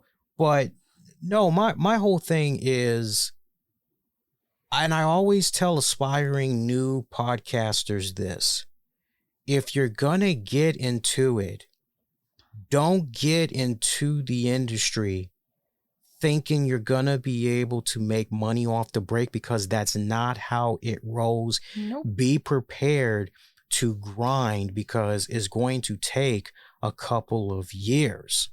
And I think the biggest testament to what I'm saying to you guys here tonight, or today, whatever, is look back to when the pandemic went down. There was such a significant increase in people going, well, I got to make money somehow. And then all of a sudden we started seeing a surge of new podcasts and everybody was home. Right. Like you just wake up one day and it's like, wow, I got herpes. That was all of a sudden all these podcasts that just came from out of nowhere. So, and a lot of them were under the impression that, oh, well, I can just command money. I can just do X, Y, Z. I can charge people this. I can charge people that. I see this person doing it. So, Sure. What the hell? And they realized real quick that no, the money isn't going to just instantly like that. No. And then two, just because you've done a podcast, it doesn't mean that off the break, people are gonna fucking tune in. Like, you've gotta hustle, you've gotta hustle, you've gotta hustle. Well, and then once things got back to normal, those podcasts disappeared. Like 80% of those podcasts disappeared. Well, sure they did. First of all, most people went back to work. Number one. Number two, they realized that they probably weren't making as much money as they thought they could. But what really is behind the scenes of all of that, and this is in so many areas that it's uncanny, but you don't realize what the person that you're looking to aspire to be went through before they had the success that they have now. And so with not knowing the grind and just seeing what they have, then yeah, you're going to think you can do that too. And yes, you can. There's no point. I mean, there's no rhyme or reason in reference saying you can't. But what you also have to realize, whether it be in podcasting, whether it be in marketing, whether it be in real estate, whatever, all of that, there is a absolute grind behind that. And it's not, you didn't talk about a couple of days. You're talking about years. Right. Years. Unless you're fortunate enough to rub elbows with the right people, which expedites that, getting that money in your pocket and all that. Yes. To your point, yeah, it's gonna take some years. The other part of that in the podcasting part of it is, and then I told Lee this a long time ago, not only do they have to be interested in what you're talking about, that's number one. Number two, they have to buy into you. Right. The talent. Yeah. So it's so funny. I'm reminded of when Daryl is a former co-worker of mine. All right, it's so funny. I remember when Daryl found out I was in podcasting. Oh man, I got this idea, I got that idea. I'm trying to do this, I'm trying to do that. Yeah, I got the perfect setup in my basement. Yeah, me and my boys. You ever watch Yeah, kind of like the McLaughlin group. Yeah, like that. But we gonna talk sports. I'm like, oh, okay. I'm like, well, that's kind of a nice fresh approach. Like, yeah, I really like that. I think there's definitely a market in that. It sounds like, as far as the format of your show, what you want to talk about, yeah, there's definitely an audience for that. And if I do say so myself. You definitely have a charismatic personality. You know, you're fun. You got energy. People would definitely gravitate towards that. How are you picturing the topics? How are you going about talking about it? Well, you know, we're going to kind of do it like, you know, like we're at a barbershop, you know, or we're at a cookout or whatever. We're going to kind of talk about it like that. Like, yeah. So like almost a bird's eye window for folks that's tuning in. Yeah. Well, yeah, that would definitely work. Yeah. Well, you know, definitely I want you to, you know, produce it and you know, I'm like, yeah, yeah, okay, well, yeah, let me know when you're ready. A couple of weeks go by. Hey, Daryl. Hey, brother, what's up? Yeah, so how's that, you know, podcasting, you know, how's that coming along and everything? Oh, yeah, man, like, blah, blah, blah, blah, blah. Okay, all right, well, let me know. A couple of weeks later, hey, how's that? So, rinse, repeat. You guys get the gist. So it's like, you know, if you're going to be about it, be about it. Mm-hmm.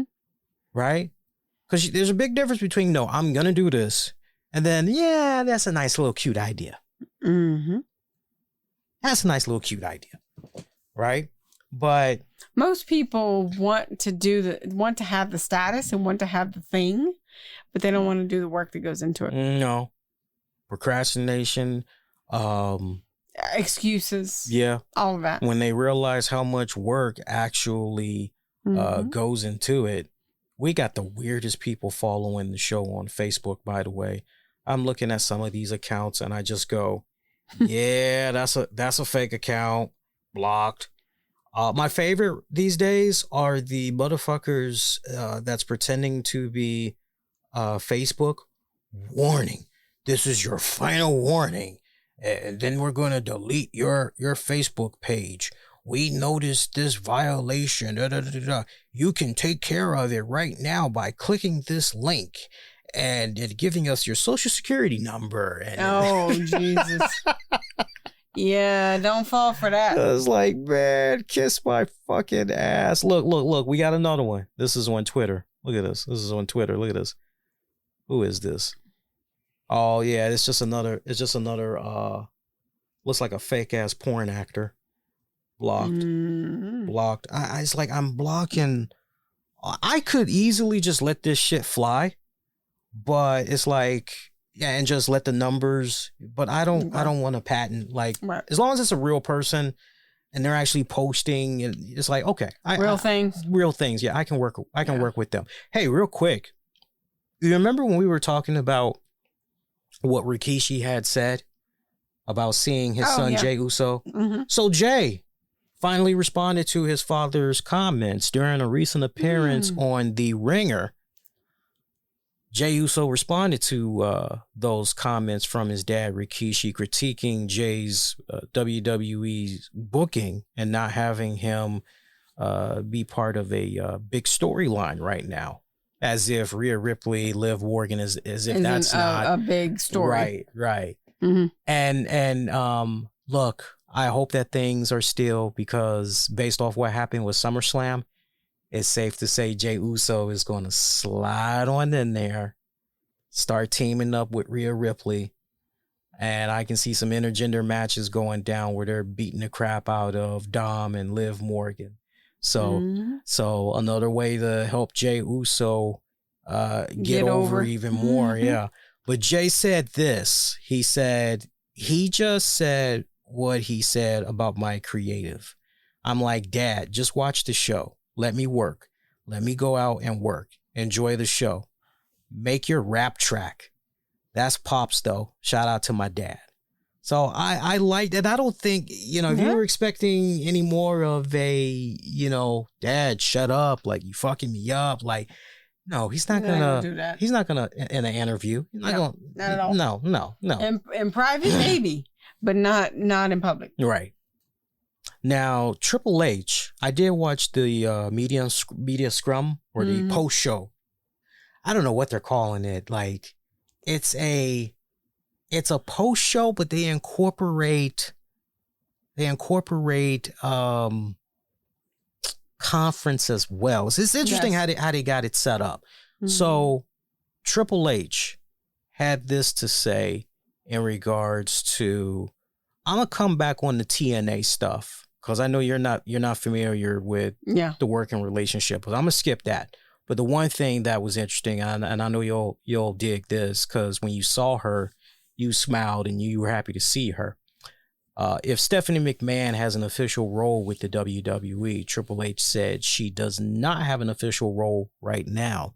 But I can tell you this. She loves this. Absolutely loves it. Sometimes harder to love it.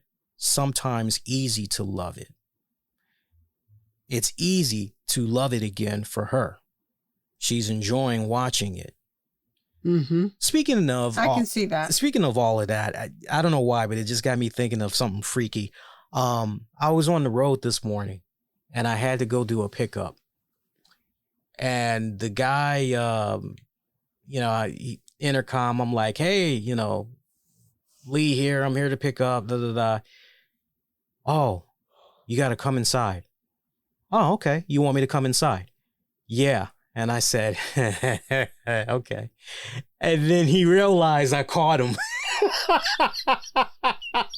And I heard him laughing. I was just, and then as I was getting ready to park, I just said, come to Butthead.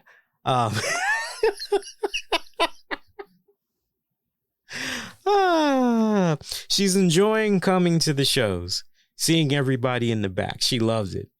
If I'm the little kid booking or writing, however you want to say it, but she's sitting next to me, a little kid, enjoying it and loving it, it's been her whole life since she was little.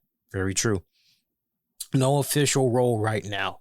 Right now, her official role is enjoying our kids getting too old too fast, but we'll see what the future holds.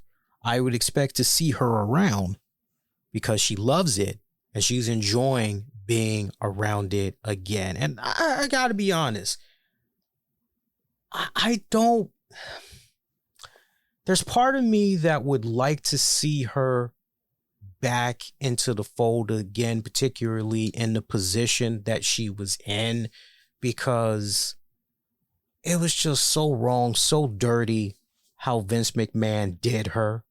Because, people that forget, when Vince McMahon had rolled out, that first, go around and everything, like everything was on the up and up, everything was good.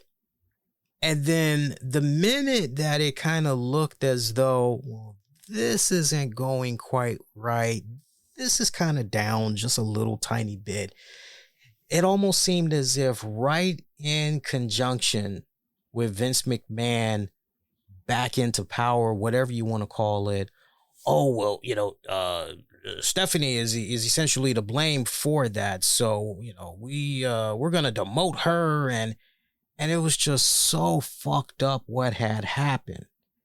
And so Stephanie basically was like, okay, so this is how we're going to do me? Okay, you know what? This is so fucked up. Okay, whatever. And I thought what was going on between herself and Triple H, Paul Levesque, I thought they were doing pretty good. Like, am I remembering my timeline right? Because I kind of feel as though, actually, yeah, my timeline's a little messed up. Before the first time that Vince McMahon stepped down, Stephanie was looked at as an scapegoat. Yeah.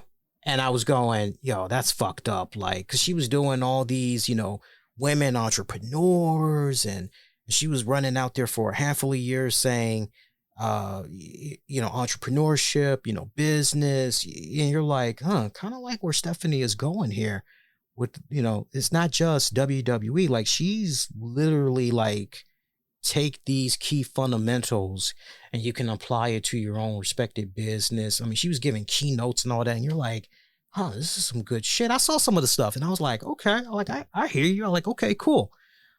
So she's doing all that, and then Vince just, and then when the stupid shit has started to surface and Vince McMahon had stepped away, essentially Stephanie McMahon comes back and you're like, hey, all right, cool. Vince McMahon comes back And Stephanie's like, I'm going to go pursue a life outside of. And I think in retrospect, that probably had to be really hard for her because this is her dad. And that probably had to be really hard for her to say to her own father, look, this is really bad. You need to step down. Like, you need to get ahead of this. Like, the company needs to move forward because we're still here. Look, if you remove yourself from this. And I guess he didn't appreciate being told by his own family. And so he tried to come back. And Stephanie's like, yeah, like this. I guess Stephanie knew shit was about to get hotter. Mm-hmm. And she just decided to. So remove herself. So I get what he's saying about, hey, sometimes she loves it. And in other times it's really hard to love it. I get what he's saying in between the lines. And I hope a lot of people get that as well, because I think that's going to be something that is greatly overlooked when people are going over SummerSlam weekend. Because I can just see people going, oh, from the media scrum, the future of John Cena was mentioned. And like, I don't see enough people that's going to be dissecting the hell out of that. It sounds like what he's saying is, and I definitely want you to jump in, but I don't mean to rant, but it just sounds to me like he's saying, look, she's in a really good headspace, emotional space right now. Mm-hmm. Like, hey, it's on the table, but right now she's just enjoying being a mom. She's just enjoying being a wife. Mm-hmm. Like, she's cool where she is, but, make no mistake about it. She's still sitting there right beside me whenever I'm booking this stuff, just all giddy, Mm-hmm. Yeah. So my takeaway from it is definitely it was great to see her. It's funny. She was absolutely between a rock and a hard place before. Trying to take this business to a different level, a different place, so on and so forth, as a family. This before TKO, it was a family business. So trying to move that business forward and then knowing on the horizon, you've got a fucking atomic bomb coming at you. And you've already been made the scapegoat once. If I was her, I'd probably have done the same thing. Because I'm not going to basically be made to be the scapegoat for your shortcomings. I'm just trying to run this business. Right. And this is what I've been brought up to do. This is what you've taught me to do, between you, my father, and then, of course, Paul, which being, Triple H. So I'm trying to make the best out of a bad situation. And yes, I can't even imagine how hard that is. That was to split the decision making for the business and then split it to the other half of being personal. And to simply say, yeah, this is going to be some real heavy artillery, some fucked up shit's going to happen. You probably should step down. And especially with the force that Vince McMahon was, and even toward the end thought he was. So I can imagine how that conversation went, probably not very well. Mm-hmm. So that's that part. But now it's not, you know what? I don't have to be that person. I can be a fan again. I can be a spectator again. I can have my input heard of where I think this should go. And I'm in a really good place right now because I don't have to be made accountable for the business part of it. I can be a fan. And she does. She's glowing. Like, she's happy. She's glowing. She's the wife of Triple H at this point. Yeah. And there's a really cool video floating around where after CM Punk lost to Drew McIntyre. Yeah, I saw the video. He purposely, for those of you that don't know, and if you have not seen this, you really need to go out of your way on social media and look this up. But after CM Punk lost to Drew McIntyre, he went out of his way to find Stephanie McMahon and the two of them embraced in a long hug. And I don't know some real what conversation. I don't know what was exchanged, but it was it was so heartwarming. It was so you could tell the sincerity of it and all that. And so I like seeing this Stephanie that's running around. I mean, and she's been consistent each time. Like I think about at the Hall of Fame. Yes. And she just seemed like this giddy little kid. Yeah. She's got the ECW hat on, all that, and Paul Heyman's recognizing her, and she's just, getting like a little kid and everything. And I know there's going to be some detractors that's going to be out there, and they're going to be like, "Oh well, Stephanie, but she had to know this and she had to know that." Let me tell you something, guys. Let me tell you something. It could be very true that she probably knew about some of the stuff that was going on with her dad. But my question to you, what was she supposed to do? What was she gonna do? What was she supposed to do? Right. What was she supposed to do? What was she gonna do? Because it's like, I'm dare not saying it's right. But until you are in those shoes, see, everybody talks a really good game. Well, I would never. Like, everybody talks a good game. But when you're put in that position, that's when it's like, okay, now it's you. Now it's your turn. What are you going to do? And you'd be surprised at how many people crumble. Like, God bless those two sons of Bernie Madoff. Yeah. Once they found out what was going on with their father, and when Bernie Madoff came clean with them, that he was doing the whole Ponzi scheme and shit. And they made him and held his feet to the fire to do the right thing. They went to the authorities. Once they found out, not only did they plead with him that he needed to do the right thing and all that, but they went to the authorities. Not everybody can do that. It's one thing if you can do that to somebody that used to be your friend or your coworker, but to do that to the person that gave you life. Hey, you got to do the right thing. But on top of that, you got to do it against the person that gave you life. That is a really difficult thing to do, because if you cross that line, you're going to a place where you can't come back. Right. But here's the other part of that. You're going to now be known as the whistleblower of a multi-billion-dollar company.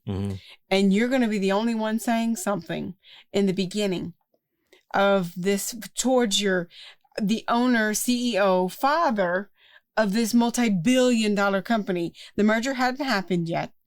So not only do you have the family stuff that's coming along with that, as far as basically you're cutting the head off of the snake at this point. That's number one. Number two, it's your responsibility for all these people that you employ. So without another company in sight to essentially take that over, you are essentially cutting off your own air. Yeah. Because you would be cutting off all the deals. You would be cutting off all the money. You would essentially, and what would you get from it? Not a damn thing. Yeah. Besides being called names of basically, you're the black sheep of the family type of deal. It's interesting how everything has played itself out. I still remember a time where WWE as a whole, what was the future going to be for the company? I remember being one of the first that was telling people, don't sleep on Netflix, don't sleep on Amazon. All is forgiven, because there were some people in the podcasting world that were taking shots at me and a few others without mentioning our names. Well, basically, that's stupid. That's crazy. These people don't know what they're talking about. And it's like, dudes, like, I can't speak for the other people. Like, I make it my business to follow digital trends. I may not know a thing or two about stocks and all that, stocks and bonds, but when it comes to my digital shit, like, I'm on top of that. The media consumption, I'm on top of that shit. And I was one of the first that said, Netflix, Amazon, don't be sleeping on that shit because, and now look, January, you're going to have WWE on Netflix. It's the only way you're going to be able to check out Raw. Only way you're going to be able to check out all the pay-per-views is going to be through Netflix.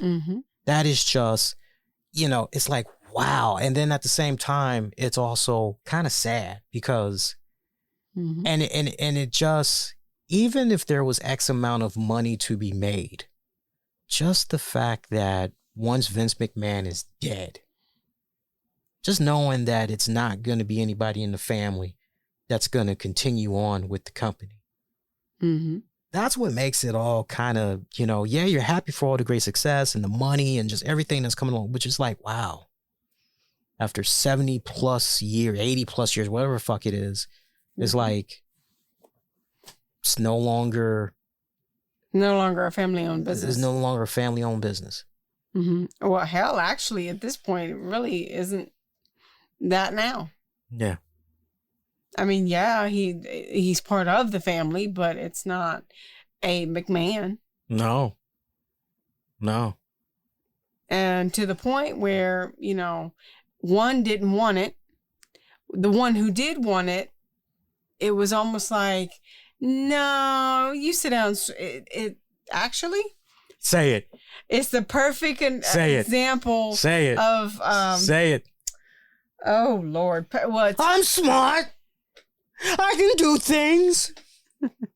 That's not where I was going, but that's also a very valid point. It was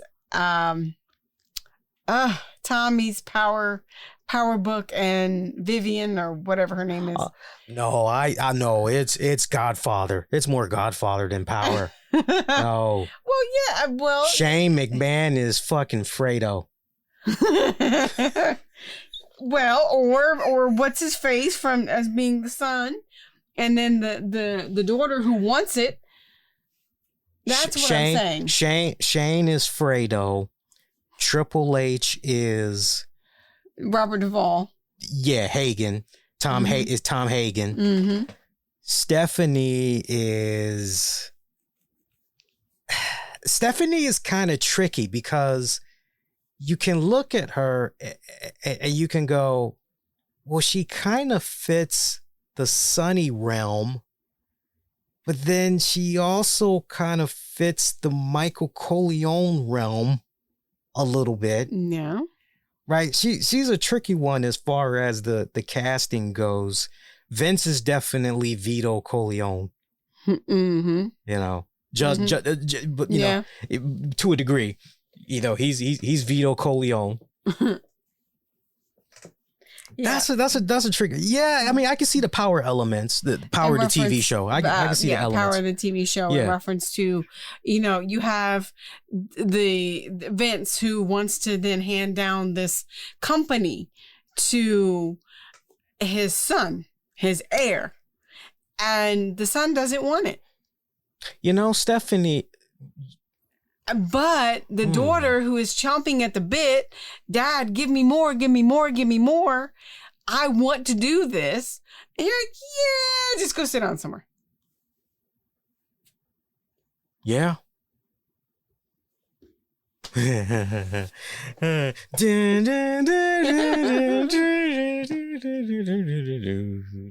Oh, fucking hilarious. So, but, you know, that's just is my 2 cents from a distance. Now, you know, obviously, Lee has talked a little bit about the Tony Khan and McMahon. Shane McMahon. Their meeting. My thought process on it is it's definitely a plus for AEW, depending on what they do with it. If you put the people in the right places to make that successful, it can be very successful and very lucrative if you book it and do it right. I just wish people would stop going, yo, Shane McMahon and AEW, man. Oh, man, I can't wait to see Shane versus Darby Allin. I can't wait to see Shane versus Christian. I can't wait to see Shane versus Jeff Jarrett. Yo, can you picture a stable with Shane McMahon and MJF? First of all, Shane isn't going to be a jobber. Let alone a wrestler. Right, in-ring talent. Yeah. That's, week in, week out. You want to cosplay as a wrestler, go make a YouTube channel and get in front of a fucking green screen would be my advice to Shane McMahon. Right. If he's going to be sleeping in bed with AEW and Tony Khan, he best be going in there. I said it on the show. He better go for the Jack Lord deal. And for those of you that don't know what I'm talking about, Jack Lord from Hawaii Five-0, the original series from back in the late 60s, early 70s or whatever. Gene Roddenberry, creator of Star Trek, when it came to his original choice for Captain Kirk, he wanted Jack Lord. And he knew because of Jack Lord's military background, all that stuff, not to mention the look, he knew that, this dude would nail it as Captain Kirk. And when he pitched it and all that to Jack Lord was very interested. But where Jack Lord lost out because he overplayed his hand, Jack Lord wanted a extremely lucrative deal. And then two, he wanted a back end of residuals from the series. And on top of that, he wanted ownership. He wanted a certain percentage of ownership. Mm-hmm. And Gene Roddenberry was like, lick my nuts, and went in a different direction. Mm-hmm. And the rest is pretty much history. Shane McMahon needs to be Jack Lord. Mm-hmm. He look, his theme song when he goes in to talk with Tony Khan, if it hasn't already happened already, his theme song that he needs to be playing on a big ass boom box to the next Tony Khan meeting. Mm-hmm. However you want it, however you need it, however do you want it, however do you need it, like how bad do you want it, how bad do you need it? Like he needs that type of anything less. Mm-hmm. Fuck out of here. This whole notion though about him being a full-time wrestler. Can you just first of all, can you picture Shane McMahon? No. No, but I'm saying, just everybody close their eyes for a second. Can you just imagine Shane McMahon in an AEW ring and he's supposed to lock it up with motherfuckers as a wrestler? This dude is not really that tall of a guy, but because what he's done to his body over the years, he is going to massively hover over 80% of their fucking roster. Okay? You're going to be like, damn, that's Shane McMahon. That's a big son of a bitch. He got him towering over Darby, Ray Phoenix, Penta, fucking Hook, Jungle Boy. Who else? Matt and Nick Jackson, Young Bucks. Really? Yes. He would tower over them. Yes. No, that's sad. That's sad. Dude would be like a fucking Brock Lesnar coming into that bitch. Just less talented. Like, no. This whole notion about, he's coming in there and he's gonna be fucking working. No, fuck out of here with that. That is like the most stupidest thing. Dollars and cents. Mm-hmm. Okay, I'm gonna leave you guys. Shane is looking to get paid. I'm gonna leave you guys with this. We're gonna leave you with this. Think about it. Remember we were talking about business. At the end of the day, it's all about business. And I always like to say on this show, all the shows, if it don't make dollars, it don't make sense. And I'm talking about that common sense. Okay. Mm-hmm. Tony Khan's going beautiful, terrific, superb, marvelous, scrumptious, edible, as far as their working relationship with WBD. Well, all due respect, Tony Khan, and fuck you to the thousands of reporters that's out there and the podcast that's out there that continue to want to play fucking footsie with Tony Khan. So do you think we can get Hook on the show? Can we get access to come on our podcast? And it's like, like you're seeing Tony Khan do these interviews on shows that only got like 200 subscribers, 5 views for a video. Why is Tony Khan doing this? Who's whoring him out here? Like what? That's because they will play fluffy with this motherfucker. Because real motherfuckers would go, hey, Tony, you said everything was marvelous, scrumptious, edible, delicious with your relationship with Warner Brothers Discovery. Yet no new deal has been worked out. Right down to the point, you got a report that's out there that went down like 2-3 days ago. The negotiating window has now expired. So Tony Khan can now entertain other offers if there will be any. Now, I'm not knocking, I'm just saying. But he can entertain other offers from other cable providers, TV providers now. It's like, oh, so if everything was good, like, and then furthermore, like, when's the last time you actually remember Tony Khan going, I always like to say on this show, cash flow positive. When's the last time Tony Khan was like, oh man, look, hey, AEW sales for quarter 2 of 2023, 2024, we brought in blah, blah, blah, blah, blah, blah, blah revenue, yakety smacky. Like, you've never heard him. The most positive thing that you will hear him say is, for the pay-per-view, the gate, we got in, the pay-per-view buys, we got, but like where it really counts the most, all the money that Shad Khan fronted him to start up AEW. Oh, it's a 5-year investment. I'll be able to give the money right back to my dad. All right, here we are 5 years later. Ain't paid back Shad Khan yet. Still seeing a shit ton of red. And probably borrowing more money. There's like some expenditure report that was out there. I got to see if I can dig it up. But I'm like, wow, they're losing this much weekly just on talent alone when it comes to the hotel, like travel arrangements, valet, like all that shit. Like, wait, they're losing this much on, like, what the fuck? You spent all this money on Will Ospreay. You spent all this money on bringing in Adam Copeland, Edge, and this person. And you gave a shit ton of money. You basically just gave a blank check to Mercedes Moné, and said, please, won't you shit in my mouth? And she does. And she's laughing at the same time. Wouldn't that be funny, by the way, if it turns out she's dating Tony Khan? Yeah, because she just talked about how she got a divorce from, she acts like she was in Tortureville or whatever when it came to her husband, who let me see if I got this straight. Y'all separated like 4 years ago, but the divorce wasn't finalized until like I guess a couple of weeks ago.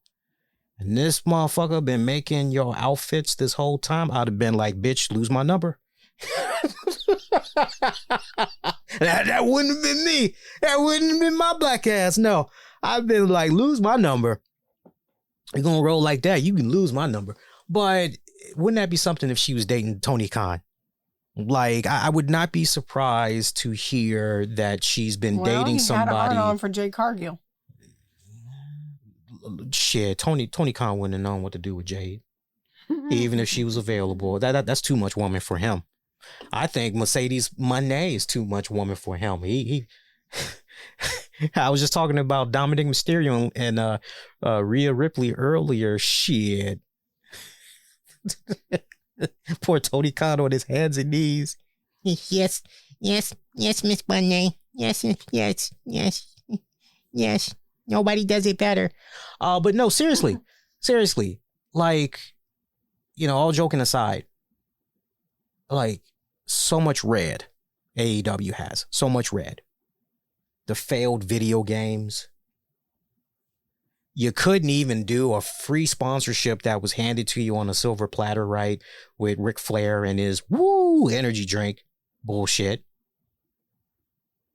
Like, what are you going to do now? Are you going to bring in Hulk Hogan, sponsored in part by Real American Beer? Are you going to, you going to do that next? You gonna resurrect the My Pillow guy? Like what are we gonna do next? Right? Like seriously. I want the company to do well for all the men and women that's there. I want for them to continue to have that alternative and all that, but we got to put a curb stomp to all this silliness that's been plaguing this company for year after year after year, to the point that you said earlier, put the right people in place and the rest will fucking follow. And that's the sad part. He's got the people. He's just not putting them in the proper place. He's not delegating properly. And if Shane McMahon is going to go in there, then it needs to be, look, I have creative input. I got say, you know, you can't fuck with whatever I decide. I want to, you know, hey, creatively with the talent, storylines, angles, like for you and me, we both have to be in an agreement. If we're both not in agreement, then, you know, we are going to be at that stalemate until we figure out what can be done in the best of interest to getting those characters, that angle over, right? You can't just go into it, yeah, I'm going to be an on-air talent. Now, that's great if you want to, you know, if you want Shane to be an occasional authority figure and all that, that's fine. But we don't need to see his ass out there wrestling. And no, we need for him to, dude, you know the playbook. You were beside your dad for X amount of years. We need to tap into your mind. What works, what doesn't work, what's been untested, and let's have at it.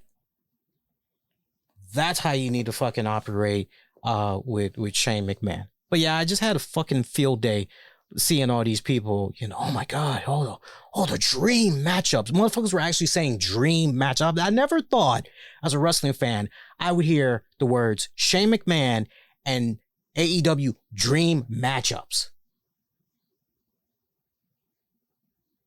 Fuck out of here with that. Fuck out of here with that. I ain't mean to get on a rant there.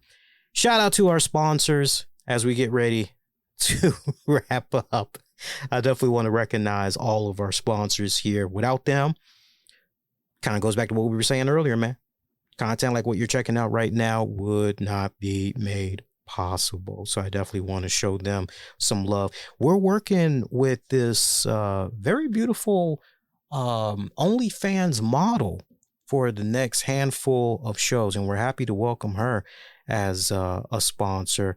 Make sure, because I know a lot of you guys love checking out, especially the women involved in the wrestling industry. I know a lot of you guys already have access to some of their OnlyFans content. Well, I want you to put another one on the list. Check out Reagan Moon, onlyfans.com/Reagan's Way. That's REAGANSWAY.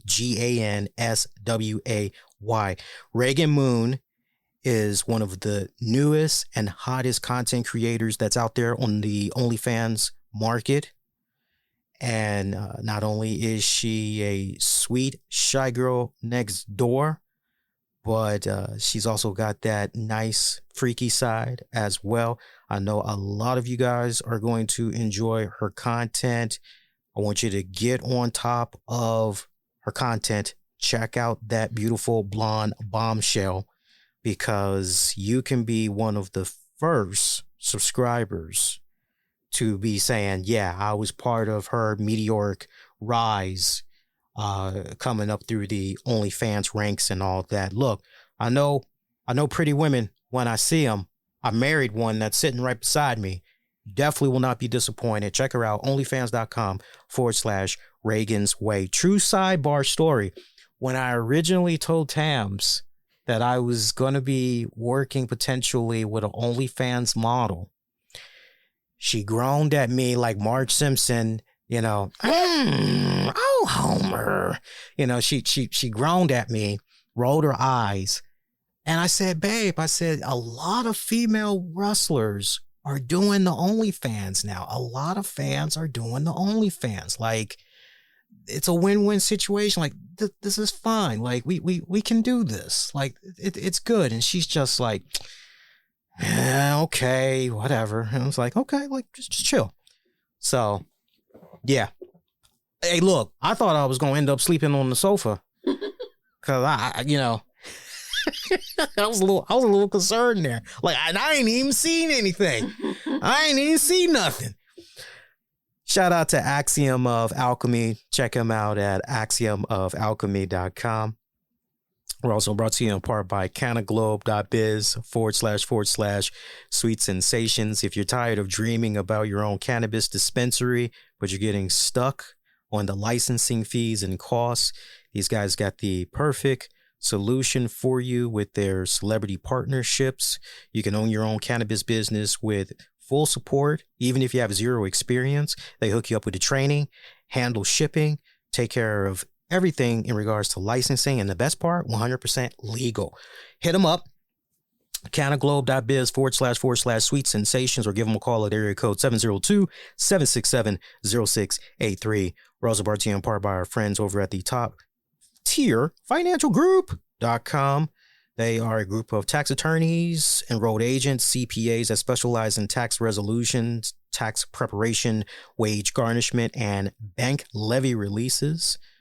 Let their 15 years of knowledge and experience in the tax industry help you achieve a better tomorrow. Shout out to my guys over at My ED Meds.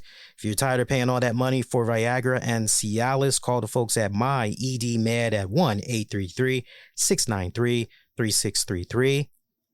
Shout out to Ancient Supplements.store. Veteran-owned business. Ancient wisdom meets modern science.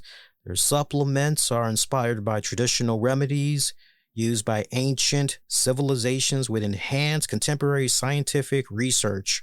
Layman's terms, all you got to know is their stuff is made in the good old USA, manufactured in the USA, supporting local industries while also ensuring high quality production standards.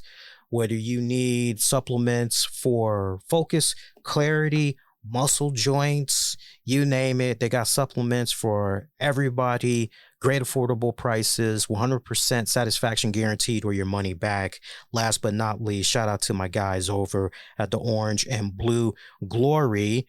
If you are a Florida Gators fan, hey, and college football, kind of, right? We're almost there. I mean, we already got preseason NFL that's getting ready to start. Very curious to see how the Washington. You are right about that. Yeah. Very, very curious to see how the Washington Commanders do. We'll sit down next weekend, and we'll look at the Commanders' schedule and figure out what their record is going to be. We'll talk some football and all that good jazz. But yeah. Matter of fact, Commanders, I believe, are going to be playing this coming week that we're in right now. They're going to be playing later this week. I forgot who they're playing. I kind of feel like maybe it's the Jets or something, but matter of fact, if you bear with me a second, I can actually tell you within 3 seconds. Let's see. I'm on Ticketmaster right now. I did remember it right. August 10th, Saturday at noon, they're going to be playing against the Jets. Why we damn? That should be a win. Wow. Yeah, that should definitely be a win. But if you are a diehard Florida Gators fan, you just love checking out all things college football, definitely check out the Orange and Blue Glory Facebook page. It's a great, vibrant Facebook community page dedicated to all things Florida Gators. We appreciate, again, all of these great sponsors and working with us. Oh, I almost forgot. Shout out to the Flora Slicer. Shout out to them as well. Go over to floraslicer.com. That is a really cool little nifty thing that they've got going on there. So imagine being able to take a portable blender with you that's in the form of a cup as you're on the go. That sounds crazy, right? But that's what the Flora Slicer pretty much does. And it's really freaking badass. You know, you can basically blend, take your refreshing beverages with you on the go. And in this type of weather that we're having right now, the most important thing that you can do is stay hydrated. And the floor slicer, it does all of those cool things. It's portable. Most importantly, it's waterproof. And as Tams likes to always say, because she's always looking at healthy alternatives, it's definitely going to provide you all that and is a better mixing option for your favorite drinks without the need of being tied down to your kitchen. So check them out, floraslicer.com. Again, we love all of these guys. We love you all as well tremendously. So Tammy was like, yeah, just don't be long-winded. Well, we did it again. I'm sorry. You all gain. We kind of lose, but you know, it's all good. We love you guys. Get at us on the Twitter, the Facebook, YouTube. Use the keywords, the RCWR. Yo, do us a huge favor, by the way. Being's a huge, it'd be a great favor. Like some of the stuff that's on YouTube. Like, go check out the SummerSlam show. Hit it, give it a like and all that. But like, if you do anything in regards to the YouTube channel, man, just pull up an episode. Just put up an episode or go to the RCWR live, the RCWR show live playlist, and just let the episodes play in the background while maybe you play some video games or you walking the dog or whatever. We're trying to get that watch time up. Watch time is just a little bit down, just a little bit, but we're trying to, as some of you guys had noticed from when you were trying to send in super chats, they demonetized us for no apparent reason several months back. And they tried to say some bullshit like we were reusing content. And we're like, how are we reusing content? Like, all the content that we have that's on our channel, it's all original. Like, what the hell are you talking about? And you know, I'm doing the research. At one point, I actually talked to YouTube support, and they did not give a definitive answer. Like, they were not able to point out and say to me, okay, this content right here, this got flagged. This is a prime example of what we're talking about when it comes to reused content.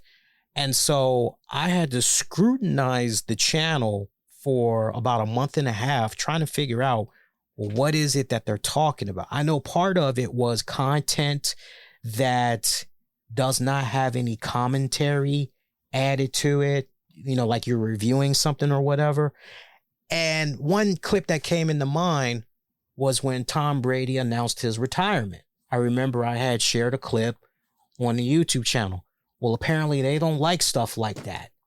And it's like, okay, so because of stuff like that? And there was only like maybe 5 instances where I uploaded a clip that didn't offer any commentary or whatever. But YouTube is basically like, well, because of these handful of pieces, the whole channel is demonetized. Petty, right? Yeah, but that's how they roll. Anyway, part of the requirements to get the monetization active again is got to have a certain amount of watch time. We filled out all the other criteria except for the watch time. So have the shows playing in the background on YouTube. Hell, you can get ready to go to bed. Oh, let me put this on. It'll help us out. That way, ultimately, if you want to, you know, give us a super chat, you'll be able to do so again. But if you read the episode description, you can hook your brother up in the meantime. I take PayPal. I take Cash App. I don't take Bitcoin yet. I ain't never going to take Bitcoin. You can miss me on that Bitcoin. That Bitcoin don't do shit for me. She's a beautiful and a lovely Tammy. Lee Sanders here. Wishing all of y'all to be safe. Most importantly, be kind to one another. We'll see you guys next go round. Adios, y'all. Thanks for listening. An Infinity One Productions presentation, keeping it honest, insightful, and interactive.